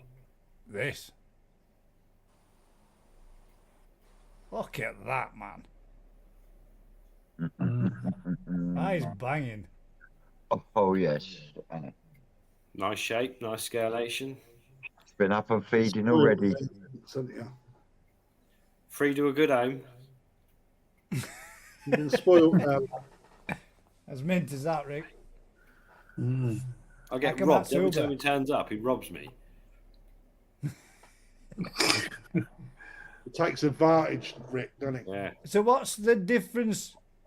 Akamatsuba and what? What's the other one? Mizuno Ogon. One's Mizuno. metallic, one's not. Yeah. Pretty much the same fish. Lebo, I can't put you on unless I see a picture, mate. Yeah, it is nice. Look after it. It's fucking stunning. And Susan's already robbed it. Is she? She can have it, mate. Swap it for those scones. Yeah. That's a mint one. We've got no more questions. We've got no more topics. We've got Lebo Coy, I think, wants to join us, but excellent. He keeps coming in without a picture. And I'm not going to risk that one till I know who it is. At least so I can see someone. So they don't come on with click that one and then next thing you know there's... Yeah, where's the koi channel called Lebo Koi though? Yeah, there is. I'm subscribed to it.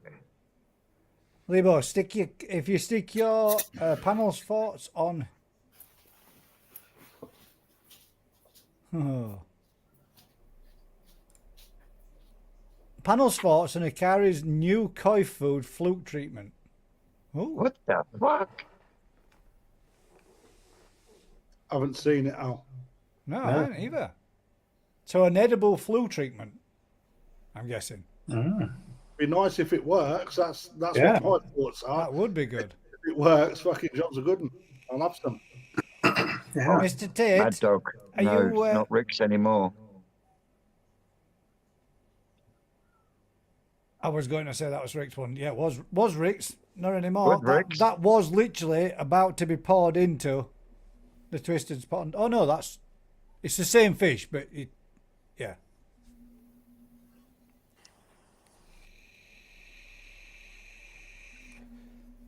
Come on, panel, keep up.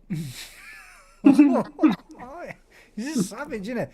How far off were I, Alan, with my homework? I sent you the answer. I don't know if he's leaving there anymore. No, he's not. He must have dropped back off.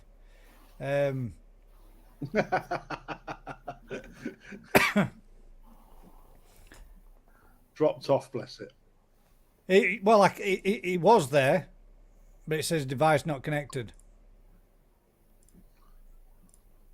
So we'll disconnect him, and then if he needs to come back on, try join us again, Lebo, if you're still there. That's going to be interesting. We'll have a look into that. Or Alan could come on and explain about this koi food. Yeah. You can come and give us all close, Gaz. Oh, god damn it! What do you mean close? Am I on? Oh, he's not going to tell me. So there's no point asking, is there? Close, Gaz. How can you get any closer than that, apart from the official Japanese name for the fish? Is that what I'm missing? Is that all I need to give you the Japanese terminology?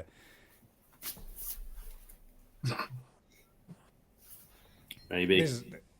Wait till you're all laughing. You're all getting it. You're all literally on Saturday at Daz's.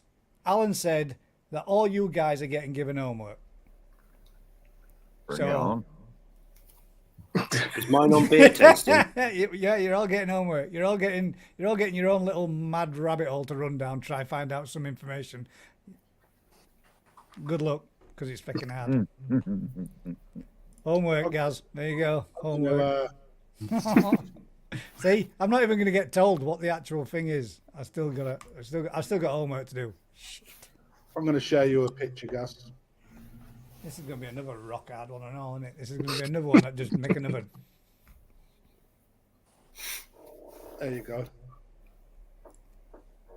Same place? Yeah. Oh, I've got to show them afterwards as well. Oh, flipping heck. Whose is that? I don't know. It's one that I stumbled across just looking. Show it to the lads, man. To the lads. Ooh. Go on, say it, So, Vince. there's something quite unique about this fish as well. There is, isn't there? That's pretty. There we go. Can you zoom in a bit, Gaz? Yes. I nearly said no then, but I can. Not for you, Rick. There you go. What the fuck? That's not zooming in, man. I don't know what that's It's doing. not there, is it? That's just moving it around. I can zoom it out, but that's max. Oh. Yeah, Nakamatsu was some description, but it's It is a Nakamatsu, yeah. That is quite unusual, isn't it? it's really edging to the scales. It's like a reverse Matsuba, isn't it? Yeah. Like it. What do you mean reverse? Is that where they got What this? I mean by from what I this can colour's see, it on- looks is this like the same as the that fish in Matsuba yours? is on the outside of the scale, not the inside of the scale. Yep. It's So that's a reverse. rocking horse ship fish, like you've got in your shop, where the outside of that should normally be at this side, not this side. Right. Yeah, reverse scale. Yeah. So that's easier to see on that fish than the fish in my pond. If Alan's listening, what's the asagi called that's that way round? There's That's a type what of he was- asagi that's that way round, isn't there? It may lose it though. I'm talking. That's a pretty Time out, fish. Vince. Yeah. If you are That is listening nice. now, yeah, that's what they try and find on that asagi. It's fairly rare, but it can get lost on the Asagi as well over time. It can disappear. So I'm after a really good Kanoko Asagi. Hang about, Alan. Was that what you were talking to me about? A Kanoko Asagi? Is that where it's got the orange, then the silver, and then the blue? Yeah, I got one of them from Daz's Koi Farm. Yeah, boy. Yeah. But yeah, That's but weird. Alan was showing us one through at Daz's, and he turned it over and he said, "Now what's this, Gaz? And what's this type?" And it was exactly as what you just said. Then what is it? Kanoko. And Daz can produce them. There you go. There you go, Daz. That was bullshit. We got no idea which fish we produced it from, but we can to reverse engineer it. Yeah, we shall. That's mint, is that? That's nice. But look, have a look at these. Have a look at this for a bowl. yeah, I've seen this earlier, Rick. They're quite today's hit I'll be happy series. with them, mate, surely. They are mint. Yeah, I'm happy with them. Be better if it didn't have like damage on one of them, and yeah. That one on the right there, mate. That's a nice pattern. Nice big body on it. Look at that. That's fucking banging, mate. They are beasts. I'll give them that. Yeah, sweet. And that one on the left has got the X pattern on its head as well. Yeah, that's what I'm on about, mate. The one in the bottom right corner now, facing down. Yeah. Yeah, Biggest look one a in the lot bowl. better in a few weeks. That actually Sean weighed that because we weighed it live, and it was just a fraction under 6 pounds in weight. That's nice. Wow. 3 years old. You ate all the pies, eh? Not as them, mate. They're Well, the stunning. body frame on that, mate, that's proper. That's proper, mate. I'd be chuffed a bit with one of them. Yeah. Honestly, Crafty, the depth on the bodies was unreal. Yeah. Yeah, you can see they hold the mass. It's what you call the mass. It's there, isn't it, Rick? You know, it's. They're solid. Solid. Yeah, they are solid. What originate from? They are from originally Hirasawa before he became Morrissey, whatever his sons called it. Yeah. So the female I brought in 2004, and the male I brought in 2004, but I can't remember where it came from. About 15 cm at the time, and it's the one that's developed it's the big one in the pond. Yeah. With all the scaling. Cargo one. The cargo one, yeah. What's it, 75 centimetre male now? It's an absolute tank. Is that, did you just say then, Rick, that's from a Kage female? Kage's male. A Kage's male. I've never had a Kage offspring from it. They all come out. So yeah, he's been doing all our Heat series for years. Because it's just it's beautiful fish. Stunning, mate. Absolutely mint. Very nice. So yeah, brought some Shinoda ones to try and improve them, but it's not worked yet. What was you looking to improve on them? Just the belly quality more than anything. Everyone wants redder ones. Yeah. Yeah, but he's got two lines though, Rick, hasn't he? He's got one that's a lighter shade and a deeper shade. Yeah, well, I picked the darkest ones I could get off Ricky at the time, but yes, Mad Dog, that is the top 5 from today. Yeah, they're weird because they hold those patterns from dot. No fucking about, no nothing. That's the pattern from that big. Yeah. And they just they don't change. There's no fluctuation. That's it. Yeah. But yeah, if I could get them a shade redder, I'll be happy. Because that's what I don't want them a shade redder. All our customers want them redder. Yeah. Yeah. And we'll sell the males a lot quicker because the males are redder and black's black. They look. But I tell you what, mate. If they look past the those specifics which customers are hectic for, I'd be looking more at the body frame on that one, on that right, mate. That's good. Would they not come ready with colour food? Yeah, you can make them red. These have been out of the mud pond, so these are crap as they're ever going to look. They get better in 2 weeks. Even 2 weeks in clear water with a bit of decent food, they'll look better. There you go. There's one sold. I think they're already all sold. The people will climb them. Jeff, you're too late, man. 15 grand, Jeff. Honestly, guys, literally, we'd finished doing the harvest. We'd done the live as Ricky was selecting through them. I've literally walked from the back through to the office, and Carl's on the phone. Some bloke's on the phone saying, I want one of them here series. And Carl's like, yeah, they've only just come out the mud pond. And he's going, yeah, I know, I've just watched it on YouTube. Too quick. What's that in them? Yeah, no, they're good. You got to always look to improve, haven't you? Yeah. Yeah. If you don't, mate, that's when your standards go, isn't it? Yeah. Keep pushing for targets. But the They main are thing mint, is, mate, them. Absolutely stunning. they're from parents I brought 20 years ago, and still producing the better. And I brought parents since, and I've not improved them. So that's still from the original set. Am I right in saying that the Cargill one, which is the father to these, was one that you bought in at 16 cm? I brought it. Yeah, it was literally 15 centimeter tozo. When I was out there, I just picked it to go as a male because I picked 3 females up, and I thought I'm going to need a male. Just want a deer fish, and it might have come from Matsuka. It was a batch, and I just picked it out of a batch at Tanai Koi Farm.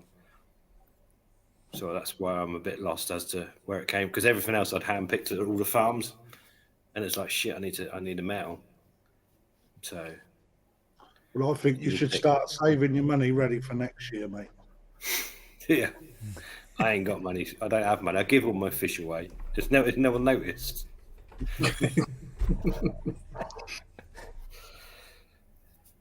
Yeah, nice to see him, mate. Yeah. Mate, you say they're going to improve, mate. Send me a picture of what they look like after you've conditioned them up a bit. I've got one of no, I won't be on that phone.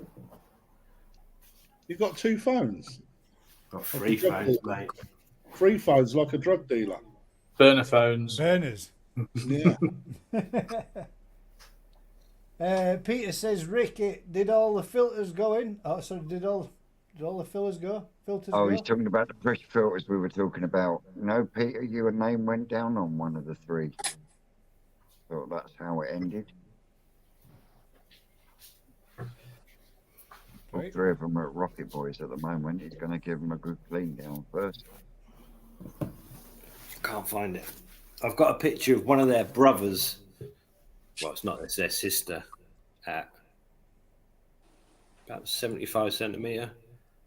So from the same parent set. But I don't know where the picture is. We used it for a parent for a while. Hey, there it is. Here we are. Oh, now we've got no microphone, no sound. You were worried you'd have no clothes. Let's see if we can edit your mics. Try again, bud. No, can't hear yet. Should it? I mean, from my side, it should. You're on full.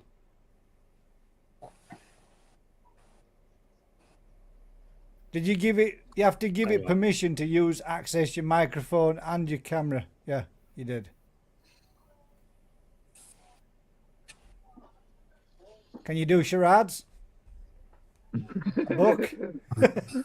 Sounds like. We'll just go back in again. Yeah, try dropping out and coming back in again, mate. See if it makes a difference. Oh yeah, that looks good, brother. Oh, wow. Yeah. That's from the same parent set. Why is that reflecting? Wow. How long ago was that, Rick? So that's for the first time we spawned them in 2005.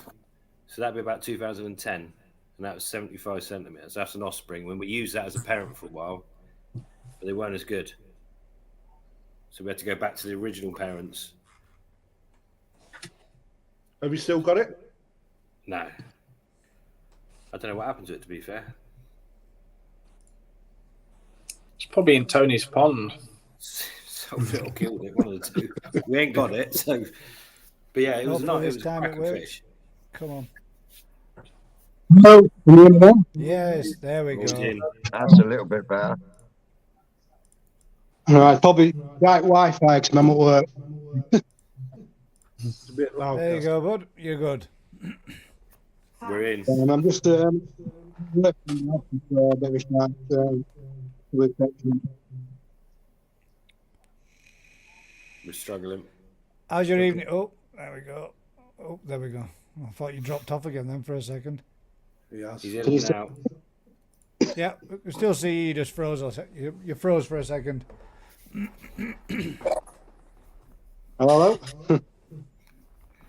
How you doing? No, not bad, not bad.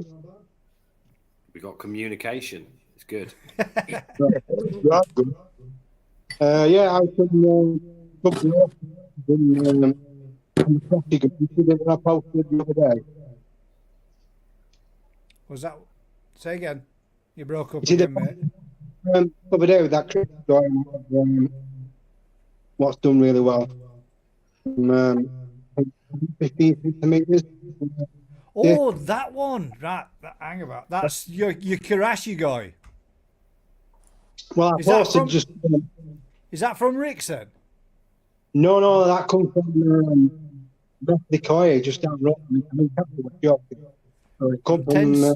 10 cm to 56 cm in 3 years? 50 cm in 3 years. Yeah. Well, it's 6, but I am heated, so it does help. Yeah. But I did put a post on half an hour ago.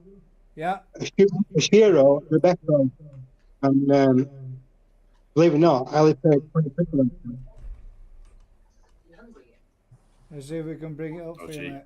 Yeah, I was just going to ask the test. Your signal's not great, mate. Yeah, you're breaking up a lot. Your Wi-Fi's dropping out. He sounds like he's one of those blokes on the waltzers.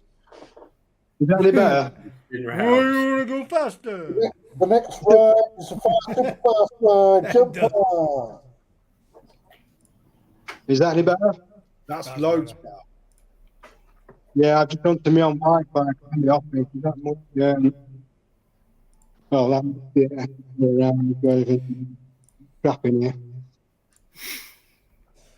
There we go. That's one of them.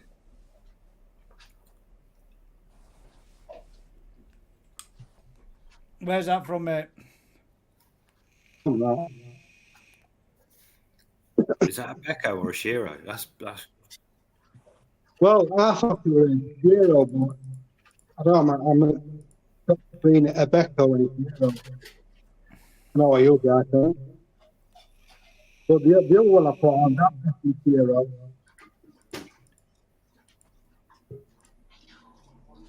Oh, we lost him.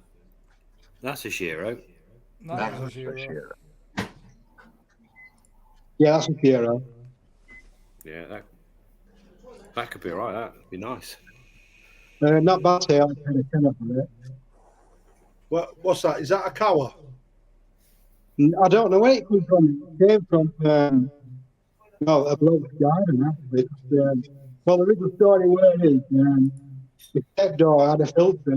He got it over to this guy's house. Anyway, I saw these two little pictures. How much you want for them? So I just gives 20 quid. So I bought the pair and took the gamble on them. And then got to me heating the aircraft heat pump and feeding the second car. And air firm stuck on the ground. I said the belly all dropped off. And grown and it's offering a bit more growth. The belly might come back really good on it. That one had Benny on it. Yeah. that's the Right. Karashigoi. That's grown like that's done all right, that isn't it? From that Well, that's grown from that. to that. Yeah. Fair So, play. Yeah, that's a good feat. That. Nice sure fish, you that, would. innit? With a good heat, I need to be at 25 all summer. Not be bad prices, really. 48 quid from Ender. To get that sold. So £48 with across people being at 25 Celsius. Didn't catch a lot of that. 48 quid. Yeah, that's for the across people. So all summer, 48 quid to heat. So not bad. And that's feeding, and that's feeding 50 carries. I don't know if it's a food out, feeding growth as well. You know what I mean? So I've done bad. Yeah, I've done bad. Done some good growing then, mate. Sorry, I'm just saying office. I work in home health. We look after people who are home. So that's where I'm. Yeah, all right. We're only picking up half your conversation. It's probably because they're on the Wi-Fi in the office. Not why it's not growing. It should be quite good because we're in a big office. I don't know why it's not good. Oh, there we go, Definitely Daz. not great. Did you enjoy your little nap? It's been a long day. Back in the kitchen. Right then, ladies and gents, has anybody else got any comments or any questions or anything else they would like to chat about or discuss this evening? If not, I'm going to say thank you very much to everybody for joining this evening and bring this one to an end. I'll try and come on. I'll try and come on again. You got a bit of a better connection, mate. I'll try and come on again and get a better connection when I'm at office. Nice one. Do you think? All right. Good to see you. Ta-da. We got Wad's koi? There's a quick question. Do you think it's good keeping koi on heat, or should you winter them now and again? I should winter them every year. Yeah, I'm a fan of wintering them. Yeah, well, yeah, I'm not a fan of wintering them. I think you should keep them on heat. Just keep them growing. The koi don't look better than when they're grown properly at 25 degrees. They look mint. And a lot of people say, oh, yeah, you overwinter them. They don't. They look better if they're looked after. When they're warm, they look amazing. They hate being cold. They just hate it. So if you want them to live for 200 years, yeah, give them a winter. But if you want to enjoy them for 30 years. Live free, cook them in 30-degree water. Mate, honestly, salt. when they're happy at 25 degrees, the Benny's at its best, the Sumi's at its best. They look mint. And you cool them down, and then they don't look so clever, do they? The problem is if they're grown fast without the right food and the right environment, they look stretched and horrible. And then you cool them down, and they look better when they're cooler. But if they're grown properly when they're warm, they look mint. Yeah. But if it's the same as everything, you do it right way, mate. It's bob on, isn't it? You know, it's kind of one of those things, you know, you cool them down and the colour condenses and it looks better. But actually, when they're growing and you're feeding them right, the colour grows with them. The Benny is as thick and as bright. The Sumis is good. When they're warm, getting everything they need, they look good. But it's still good to give them a break, isn't it? Yeah, it's good to grow them hard, but a winter is probably realistic. Fucking hell, put 50p in. Everybody's internet's going to shit. So, yeah, I'm only talking from experience. And when you start dropping koi below 10 degrees, you're in a world of crap with them. They hate it. Yeah. And the worst ones are all of our parents hate it. The Jap stuff's a nightmare. So, if you can, Jap stuff's so inbred though. Yeah. It's all about our stuff's inbred as much as theirs because right, we're mate. using theirs to breed from, aren't we? They're fucking all not inbred. bad. They're inbred. The more times they've generation been cold, the more they tolerate it, don't they? So so our fish that have been through multiple winters tolerate it better. Yeah. The first time you put them through a proper winter, so you buy a fish from Momotaro, it's never seen cold water, really. The first winter it sees at your house is going to be like, holy crap, England's rubbish, isn't it? It's like, and they don't look good. Warm them up and off they go again. So Yeah. I'm not. Yes, they should have a period of downtime, but whether that's a period of 12 to 15 degrees for 3 months and then ramp them back on and tick them I along. mean, that's what I say for a wintering period, is just take them off the extreme temperature. Not down to a garden pond left to the full elements temperature. In this country, what do we have? We have 3 months of growing temperature. Yeah, naturally. If we're we lucky. have then 3 months of what they used to call Aeromonas alley, where you've got teens that fluctuate and horrible. Yeah. Then it's 6 months of cold. Yeah. Damn near freezing, isn't it? Mm. Yeah. When you say when I'm over months, winter, though, is I'm it? saying I'm Not coming a lot. down Well, 12 weeks. Just to give them a break and to save yourself a couple of fucking quid as well, to be honest. Yeah, but there's no point for the coldest from January to March or whatever your coldest period is. There's no point trying to run your pond at heat and temperature to grow 'em. If you're not got 24 degrees, what's the point?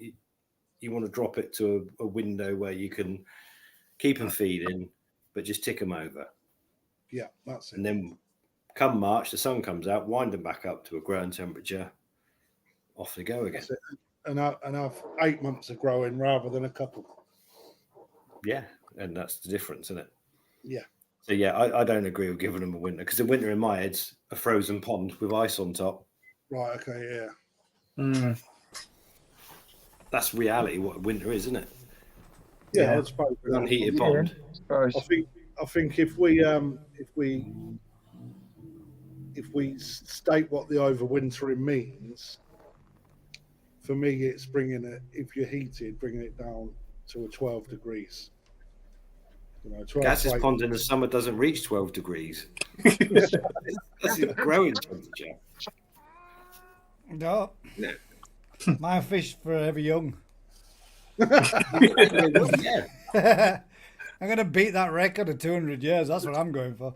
200 years and 16 cm.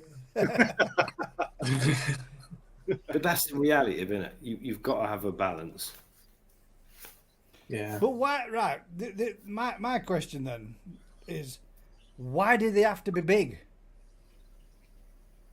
What does that have to be So big? better, bigger. As big as better, is it? Yeah, I think so. I think big Yeah, koi look good. no. But they have to Personally, grow. my honest opinion, when you get a fish over 8 to 90 cm, they look pig ugly. No. I do really. I do think they get to that point where they look stupidly big. But yeah, I suppose it depends on the variety. You know, it's like that. Bit face. Yeah, mate, that's cute with the I like. love that face on a Yeah, I koi. knew it. I think. Yeah, the big stupid cheeks. I don't like that head at all. I don't like that head shape at all, mate. I think that looks cute. Personal preference, isn't it? Yeah, But they don't it have is. to have that head That's- shape when they're big, do they? No, they don't even have to have that head shape. No, I still appreciate them either way. For me, big koi, not monster koi, but big koi look good. Yeah, they do. Impressive. That's the word. That's a better word. Impressive. Yeah. More impressive. Yeah. And they're definitely a lot more elegant and chilled out. 60, 70 centimetre fish look nice. Yeah, 80 glide centimetre through look the better. water.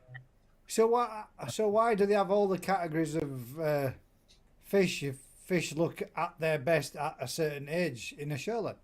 Because they do. You get different finishes. So don't so that means if it wins baby champion, it'll never make a decent adult. Nope. Very rarely. You get the odd one does, but very, very rarely because you can't look at his best its whole life. Yeah, that's what I mean. Because normally you'd see it start to drop off as it gets to. That's like the dream for any koi show hobbyist. To get it throughout its life, to take all those trophies. Take all the championships from baby champion all the way through to GC. But in order to do that, you've got 1 in a trillion fish, haven't you? But there again, it depends what it's up against. You know? Yeah. But yeah, for me personally, you know, get it to 50 cm plus, you know, and get it looking good. That's when a fish pond looks good. That's just personal. Yeah. I think, to be fair though, different varieties look better at different sizes as well, don't they? Yeah. Different, so you get, they just do. There's not many metallic fish that look good big. It just don't look. The metallic disappears. Your metallics for series. Now that is something else. But it won't look good big because it will never get big. It's the just big one is in the front. The big one, the broodstock one. Yeah, but mate, that's still only 65 centimetre or whatever. That's not big, is it? That's still fucking big, though. Not big, isn't it? It's not a metre big, but it's big.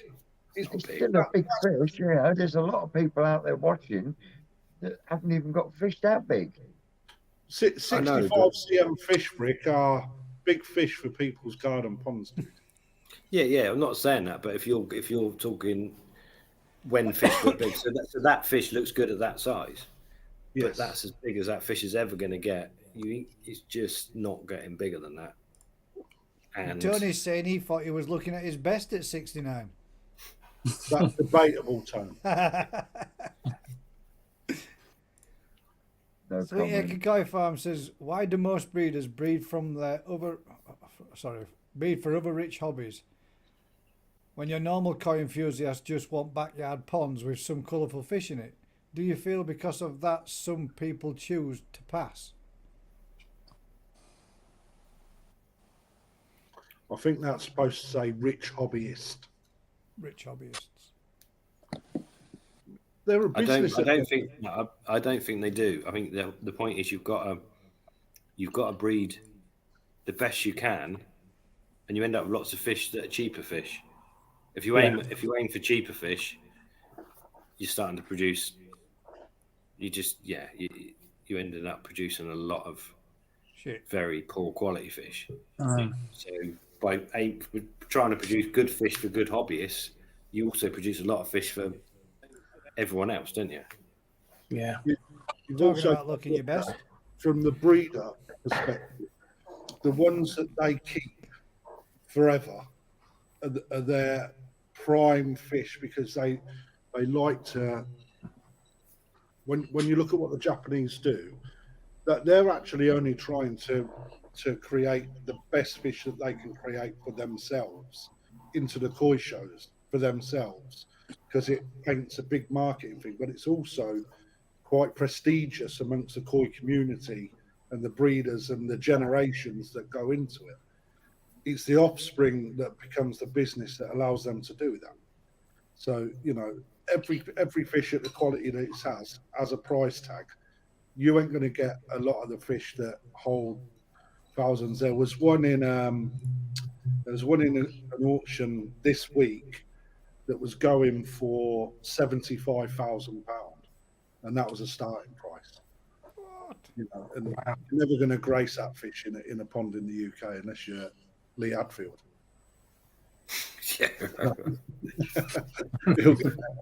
I think big fish just look so graceful as they cruise around the pond. Yeah. You know, the little ones all scamper around like Millio, but the big ones, they just cruise around, you know. They're great. But there's something nice about the little ones. That was not nice. You're quite right there, Rick. I agree. You get a really good quality Finnish koi at 20 cm, and they will still bring you as much, some people more enjoyment than having the big fish floating around in the ponds. you know. Yeah, because they're buzzing, aren't they? Yeah, I love that, mate. I love to see that when you walk up to a pond, you throw food on, they all just go, vroom, Yes. and they're all just there like ravenous dogs. I mean, talking to Lee Hadfield when he was doing his kahaku, he quite often he'd be down at the small pond when we're talking, just saying, I prefer this pond over my big pond just because of the amount of energy he got from it. You know, and so, you know, it's for all different people, isn't it? Different things. Yeah. Yeah. I mean, the little ones come swooming after the food, but then the big one comes up behind them and just pushes them out of the way and swallows most of it. That's what I like. Good swallower. Yeah. You've got to be able to swallow, haven't you? Rick, They do. The big fish just like they're not picking off one or two. They're picking off 20 at a time, aren't they? Oh dear, Rick. Only Tony.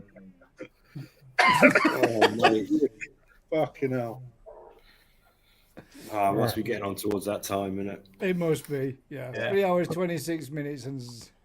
I really thought I was looking good because you know, that some people take me and Crafty as brothers, you know. Really, I'm the older brother. It's only because Crafty uses a little bit of beard dye that you can, you know. Yeah, I got no dye in mine.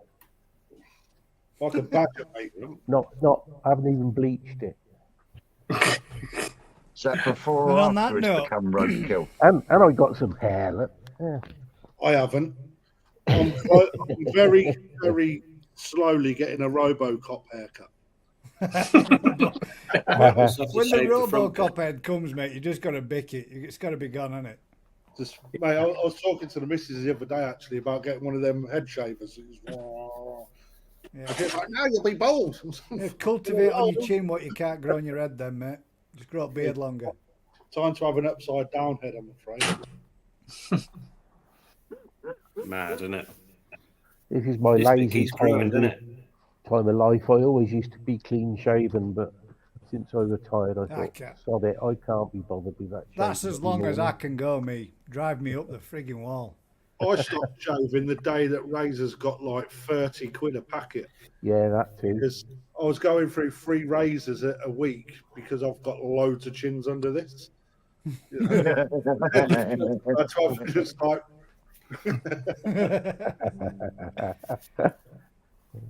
Dear. Get a stitch, Crafty. Fucking hell. Tony, did you take that fish? That was one you had the other day, wasn't it? It was. The thing is, I think I put the wrong one up. That was one of the others I was going to select. So you're quite right. You still got that one. But I got one very, very similar to it, except for it was another 10 quid dearer than that one. Oh, bagging them. Yeah. But it's a lovely fish. It's settled in really nice. That and the kikashui that I had as well. Oh yeah, that was a nice little fish, that wasn't it? Beauty, absolute beauty. They're doing well. Yeah. We'd have to do that as the next one, wouldn't we? Yes, you got one of them. What's that? Kikasui after we do. Yeah, that would be good. Rather than select something I haven't got and then I got to go and buy one. I mean, it's a nightmare. Well, next week's Karashigoi. Have you got one of them? I'm winning that one. I have. There I've we got go a then. Crashy Goy with red Sorry, eyes. shit. Sorry, Rick. That's a sale So- gone. Well, How I big's bought yours, it- Crafty? I bought it from Ricky. 66. What about your The cow Karashigoi? one, isn't it? So we don't need to enter next week then. If you're going to win, then Crafty. Daiichi. Yellow monkey. Mine's only Alright. about that big. Oh, I So- don't know. I think Big Betty will give you a run for your money. Mine isn't that big. It's sort of new, isn't it? It's yeah. Not about size, Tony. It's about. Yeah, mine's about that big. It is quality, Ricky. Definitely, it's quality. Yeah. It's a I'm lovely going to try and fish. catch the big one out of the pond. Maybe if I can be bothered. I might have There to you go, come and that's a swap job for my, you, Vince. my little Karashigoi for a big one. Catch the big one out. Trade it in. two You know, like you weeks, can with a car, get a second hand, bring back a second hand fish and trade it in. Just throw it in a mud pond and say, can I pick that up in 3 years? 2 weeks ago, it had a tiny little red mark on its side. So I got it out and I put a bit of tramadine on it and put it back in, and that's gone. But I did notice in getting it out, it does stress a bit. It gets a bit veiny.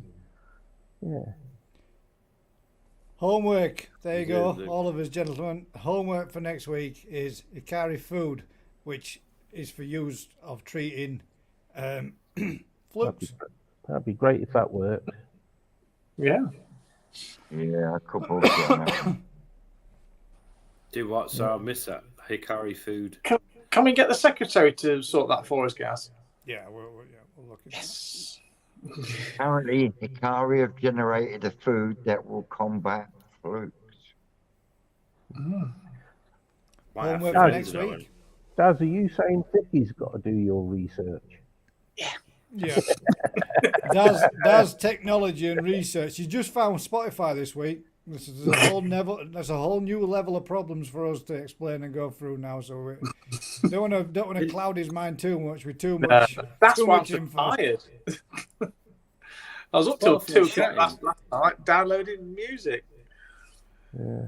I think it's probably a means where Hikari can put another 50 quid on the bag of food. What he top did of what would surprise me. on It's top of what Hikari it food. costs now. Garlic sprinkled on it. That's all it is. Yeah, well, yeah. Well, I put Fucking hell, garlic in. it's good food, man. It's good, but it's so damn expensive, man. It is, yeah, I agree with that. Don't make it not good food, though. No, I'm not knocking it. And it is brilliant food. No two ways So if about I was it. to run a proper test, like 3 ponds, 3 lots of fish, on free food, everything the same, then you get a definitive answer, didn't you? Because Hikari won't do it. No one else will do it. So I could do free foods, blind test people. What do you think? Yeah, that'd be a good idea. So Do you've it. got Yeah, you've it might got be interesting. 3 identical size ponds with exactly the same size and number of Everything fish. would be the same, wouldn't it? It would be the same batch of fish, the same Yeah. ponds, and just fed 3 different diets. Yeah, Yeah. See which one comes out on top. yeah. Yeah, just it's, message So like, what would Hikari be- should come out on top all day long, shouldn't it? They shouldn't even be. What would be the questioned. 3 diets then? Hikari, Takazumi, and Megamix. Coppins with Megamix. I don't know. Yeah, I don't know. I just made this up. Yeah, That'd be a good experiment. yeah. But yeah, It will indeed, Yeah, but we're knocking on 4 hours almost now. 3 Well, hours, 32 minutes and 55 seconds. I'd like to say a massive thank you for everybody that's joined us this evening. If you could do us all a huge favour and make sure you send in your pictures of your Karashigoi for next week's a koi appreciation. there's no point. Usual Craft thing, is won it. gentlemen. If you do me a huge favour, like, share, subscribe. Tell a friend. Till next week, guys, keep smiling. Keep smiling. And we'll catch you on the next one. And we'll bring this one to a rapid end. Cheers. A rapid night, all. end. Imagine Yeah, everyone- rapid. This rapid. See you, bye. Always a